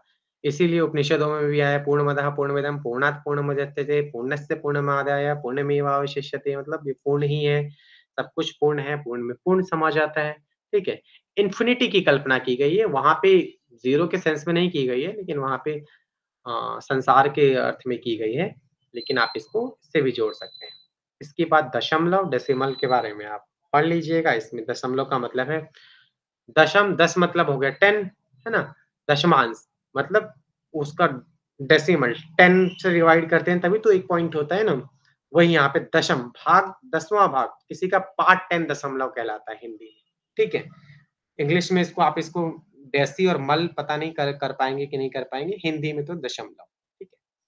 उसके बाद ऋग्वेद में, छंद सूत्र में इन सब का प्रयोग अलग-अलग अर्थों में मिलता है। वर्ग का प्रयोग, वर्गमूल का प्रयोग, वर्ग का मैं अभी थोड़ी देर पहले मैंने आपको बताया था, है ना? किस तरह से वहाँ पे वर्ग और तुल्य सूत्रों में वर्ग और आयत के बारे में क्या कहा गया है यज्ञ वेदी निर्माण के समय में। घन और घनमूल का, क्यूब एंड क्यूब रूट का भी कहाँ-कहाँ प्रयोग है वो भी आप देख सकते हैं। आर्यभट्टियम में सर्वप्रथम इस शब्द का प्रयोग हुआ है। ऐसा नहीं है कि वेदों में या इससे पहले संहिता ग्रंथों में उन लोगों को इसके बारे में नॉलेज नहीं था, उनको पता था। लेकिन ये सर्वप्रथम इस शब्द का प्रयोग जो मतलब मॉडर्न टाइम में, आज के टाइम में जो हम ये cube and cube root use कर रहे हैं, ये इस शब्द का प्रयोग कहाँ हुआ है, वो बता रहे हैं कि इन्होंने सबसे पहले आर्यभट्ट ने अपने गणितपाद में आर्यभट्टियम जो किताब लिखी है आर्यभट्ट ने, उसमें उसके 4 पार्ट हैं, उसमें गणितवाद भी है, उसमें वहाँ पे ये शब्द सबसे पहले मिलता है। उसके बाद हो गया कुछ नहीं, आप लोग पढ़िएगा, प्रश्न उत्तर सॉल्व करिएगा, अगर आपको समझ में आ गया तो इसका मतलब मैंने पढ़ा है वो आपको काम आया। ठीक है? चलिए।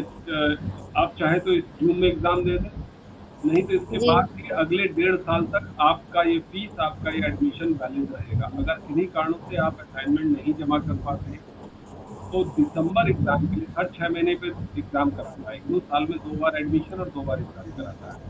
तो दिसंबर एग्जाम के लिए फिर से असाइनमेंट जमा किए जाएंगे सितंबर में। तो आप सितंबर में अपना असाइनमेंट जमा करेंगे। ठीक है। अगर आपने एक बार जमा कर दिया और पास हो गए तो आपको दोबारा असाइनमेंट नहीं जमा करना है, बस आपको थ्योरी पेपर, मान लीजिए आप किसी बच्चे ने 31 मई से पहले असाइनमेंट जमा कर दिया और थ्योरी पेपर जून में नहीं दिया और वो असाइनमेंट में पास, तो उसको सिर्फ दिसंबर के लिए थ्योरी पेपर का फॉर्म भरना होगा और एग्जाम देना होगा। फॉर्म भरने के बाद अगर आपने एग्जाम छोड़ा तो अगली बार एग्जाम फॉर्म फिर से मेरे ख्याल में बात क्लियर हो गई होगी। अगले दिसंबर यानी दिसंबर 2025 तक सर्टिफिकेट प्रोग्राम के जो सर्टिफिकेट इन वैदिक गणित के जो जनवरी सेशन, आप सभी का एडमिशन सेशन जनवरी है, भले आपने फरवरी या मार्च में एडमिशन लिया है, आपका सेशन जनवरी है। तो जनवरी सेशन के सभी विद्यार्थियों का एडमिशन दिसंबर 2025 तक वैलिड रहेगा। दिसंबर 2025 लास्ट एग्जाम होगा जिसमें आप एग्जाम के पास, अगर आप उससे पहले पास कर लेते हैं बढ़िया, उसके बाद फिर आपको एक्सटेंशन ठीक। अच्छा सर, जो के एग्जाम्स होंगे वो क्या अपनी सिटी में ही होंगे कि लखनऊ में ही होएगा? नहीं, आप कहीं से भी एग्जाम दे सकते हैं। एग्जाम फॉर्म जी, आप कहीं भी एग्जाम दे सकते हैं। एग्जाम फॉर्म भरते वक्त आप जिस भी शहर में हैं, अगर वहाँ एग्जाम सेंटर है आसपास तो आप वहाँ का एग्जाम सेंटर चूज कर लीजिए। अच्छा सर, इस सब्जेक्ट में क्या असाइनमेंट है उसके बारे में जो बता देते हैं। अभी तक मुझे पता नहीं है कि क्या असाइनमेंट है। सर्टिफिकेट इन वैदिक गणित के कितने पेपर हैं डॉक्टर? 4 पेपर है ना, तो चारों के 4 असाइनमेंट होंगे। और सर वो पीडीएफ में नहीं लिखा हुआ है असाइनमेंट के बारे में, मैंने चेक किया था। तो वो पीडीएफ जिसमें होते हैं डिटेल्स होती है ना, मतलब क्या कोर्स स्ट्रक्चर होती है, मतलब क्या क्या पॉइंट है। नहीं, आप अपना प्रोग्राम गाइड एक बार डाउनलोड कर लें। सर्टिफिकेट इन वैदिक, हाँ, वो डाउनलोड किया मैंने सर, उसी का बात कर रहा हूँ। उसमें असाइनमेंट का नहीं है तो आप इतना समझ लें कि असाइनमेंट के क्वेश्चन पेपर इग्नू की वेबसाइट पर पड़े हुए हैं। आप इग्नू की वेबसाइट पर असाइनमेंट क्वेश्चन पेपर आप सर्च कर लें। असाइनमेंट जो सर्च ऑप्शन में असाइनमेंट लिखेंगे तो certificate, bachelor, diploma, post graduate degree के सभी के अलग अलग असाइनमेंट हैं। तो आपका प्रोग्राम सर्टिफिकेट प्रोग्राम है, तो सर्टिफिकेट में आप पीजी प्रोग्राम के असाइनमेंट देखिए। हमारी टीम ने आपको चैट बॉक्स में लिंक भेजा हुआ है, तो इस लिंक पर भी आप असाइनमेंट अपना चेक कर सकते हैं। देखिए सीधे, थैंक यू सर। और इसमें दूसरे लाइन में बीच जो इसके 5वें नंबर का असाइनमेंट, दूसरे लाइन में दूसरा असाइनमेंट, यानी पहले लाइन में देखेंगे तो वो सीजी पे है, वहाँ पे आपको क्वेश्चन पेपर डाउनलोड करके प्रिंट करना है। उन्हीं के सवालों के जवाब आपको एक सादे कागज में लिख करके अपने स्टडी सेंटर पे, अपने अध्ययन केंद्र पे, जहाँ भी आपका एडमिशन हुआ है जिस भी रीजनल सेंटर के अंतर्गत, वहाँ आपको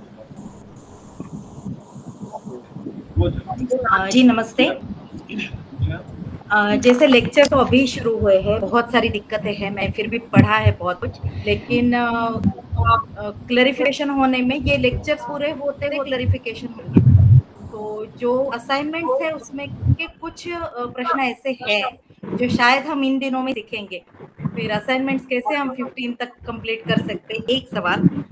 दूसरा, सभी यूनिवर्सिटीज अगर देखा जाए तो इलेक्शन के कारण पोस्टपोन हुई एग्जाम या तो प्रीपोन हुई है।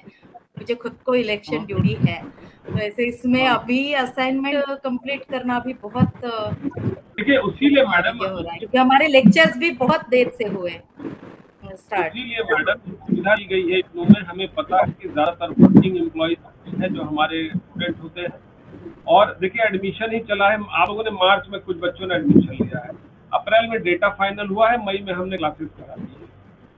आकाशदीप जी क्लासेस ले रहे हैं। तो देखिए बड़े काबिल टीचर हैं, आपको ये पढ़ाएंगे। आपके पास दिसंबर का भी समय है, अगला पूरा साल है आपके पास। आप सितंबर अक्टूबर में असाइनमेंट जमा कीजिए और दिसंबर में एग्जाम दीजिए।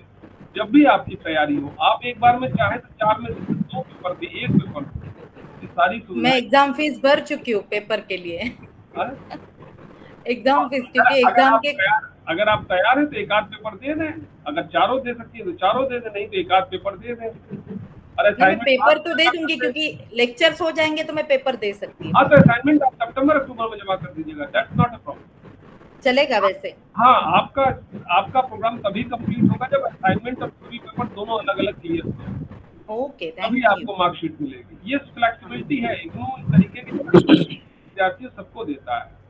जाकि आप जब एग्जाम फॉर्म भरते हैं तो उसमें हमें आपसे एक डिक्लेरेशन मांगते हैं कि आपने असाइनमेंट जमा किया है कि नहीं किया है, क्योंकि असाइनमेंट एक कंपल्सरी कंपोनेंट। लेकिन अगर आपने नहीं जमा किया है तब भी आप एग्जाम में बैठ के एग्जाम का पेपर क्लियर करें। लेकिन फाइनल मार्कशीट तभी आएगी जब आप असाइनमेंट जमा कर लो। Okay, thank you. ठीक है, तो आकाशदीप जी हैं आपके साथ जुड़े हुए हैं और बहुत अच्छे से क्लासेस भी ले रहे हैं, अच्छा फीडबैक है स्टूडेंट्स का। और आप लोग ये देखिए, आप अपनी किताबें पढ़ के आए, अपने टीचर से कुछ सवालों के साथ हैं, क्योंकि इनके पास एक लिमिटेड टाइम है। ये आप उस माहौल में ना पढ़े कि 6 महीने लगातार क्लासेस लिमिटेड क्लास है, फिर करा पाएंगे। तो उस दौरान आप अपनी किताबें ज्यादा पढ़ के आए कि आप अपने जो कि इतने विद्वत अध्यापक हैं इनका ज्यादा लाभ उठा पाए। ठीक है, अभी इन्होंने पेपर प्रेजेंटेशन के जरिए, स्लाइड प्रेजेंटेशन के जरिए सीवीजी का असाइनमेंट दिखाया भी था। कुछ एक सेकंड के लिए उन्होंने अपनी स्लाइड शेयर की थी, उसमें सीवीजी का असाइनमेंट दिख रहा था। तो आप वहां से डाउनलोड करके आप ले सकते हैं। लिंक है, आप इसके लिंक के जरिए आप असाइनमेंट वहाँ से डाउनलोड कर इग्नू की वेबसाइट पे भी असाइनमेंट पढ़ेंगे। तो बहुत बहुत धन्यवाद आकाश जी, आप अपना चाहें तो कंटिन्यू करें। हाँ, नहीं, थैंक यू सर। अब कल मिलते हैं सब लोग। हम लोग 4 बजे कल टाइम से सब लोग आ जाएंगे। मैं 4 बजे एग्जैक्ट स्टार्ट कर दूंगा। आप सब लोग 5 मिनट पहले ही ज्वाइन करिएगा प्लीज। एटलीस्ट 3:55 तक आप लोग ज्वाइन कर लीजिएगा। और अब मैं आप लोगों से उम्मीद करता हूँ कि आप लोग पढ़ करके आए, है ना। जैसे मैं भी आपको ये 60 पेजेस पढ़ाने के लिए इसको कम से कम 5-5 बार पढ़ता हूँ। पहले पढ़ा हुआ है फिर भी पढ़ता हूँ, तो आप लोग भी पढ़ के आइए। ये एकदम व्यवहारिक है, इसलिए बहुत ज्यादा ऐसा और आपको इसमें सॉल्व नहीं करना है कुछ, ये व्यवहारिक है। पढ़ेंगे तो बड़ा मजा आएगा, जहाँ नहीं कुछ समझ में आएगा वहां पे पूछेगा, तो फिर पढ़ाने में भी मजा आएगा। ठीक है, और रिकॉर्डेड लेक्चर आप लोग को मिल जाएगा बाद में जरूर। तो बहुत बहुत धन्यवाद डॉक्टर साहब। और कुछ एक हैंड रेज किए हुए हैं, आज शायद पहली क्लास है क्या आज सीवीजी की? हाँ, आज पहली क्लास। Yes sir. हाँ, तो मैं परिचय दे दूं अपना। मैं क्षेत्रीय निदेशक हूँ, regional director doctor UN Tripathi, regional centre Varanasi से। मेरे सहयोगी डॉक्टर संजय कुमार भी आपके साथ जुड़े हुए हैं। डॉक्टर संजय कुमार सहायक क्षेत्रीय निदेशक हैं, वो इस कार्यक्रम को, होने वाली काउंसलिंग को कोऑर्डिनेट कर रहे हैं। और डॉक्टर आकाशदीप जी से आप मिल ही लिए हैं, आपके टीचर हैं ये, आज से काउंसलिंग लेंगे। और श्वेता सक्सेना जी, आपको कोई सवाल पूछना हो तो पूछ लें। हाँ जी सर, नमस्कार सर। क्लासेस में सिर्फ आकाशदीप जी ही आपको पढ़ाएंगे। हाँ, पूछ लें, आप सवाल पूछ लें। सर अगर कोई लेक्चर मिस हो जाता है तो क्या उसका रिकॉर्डेड लेक्चर मिल जाएगा? जी हाँ, ये रिकॉर्डिंग हम अपलोड करेंगे अपने यूट्यूब चैनल पे। हमारा यूट्यूब चैनल है इग्नू आरती वाराणसी के नाम से हमारा यूट्यूब चैनल है। वहाँ पे एमए ज्योतिष बाकी क्लासेस भी हमारी रिकॉर्डिंग अपलोडेड है, तो वहाँ पे आप जा करके ये इन रिकॉर्डिंग्स को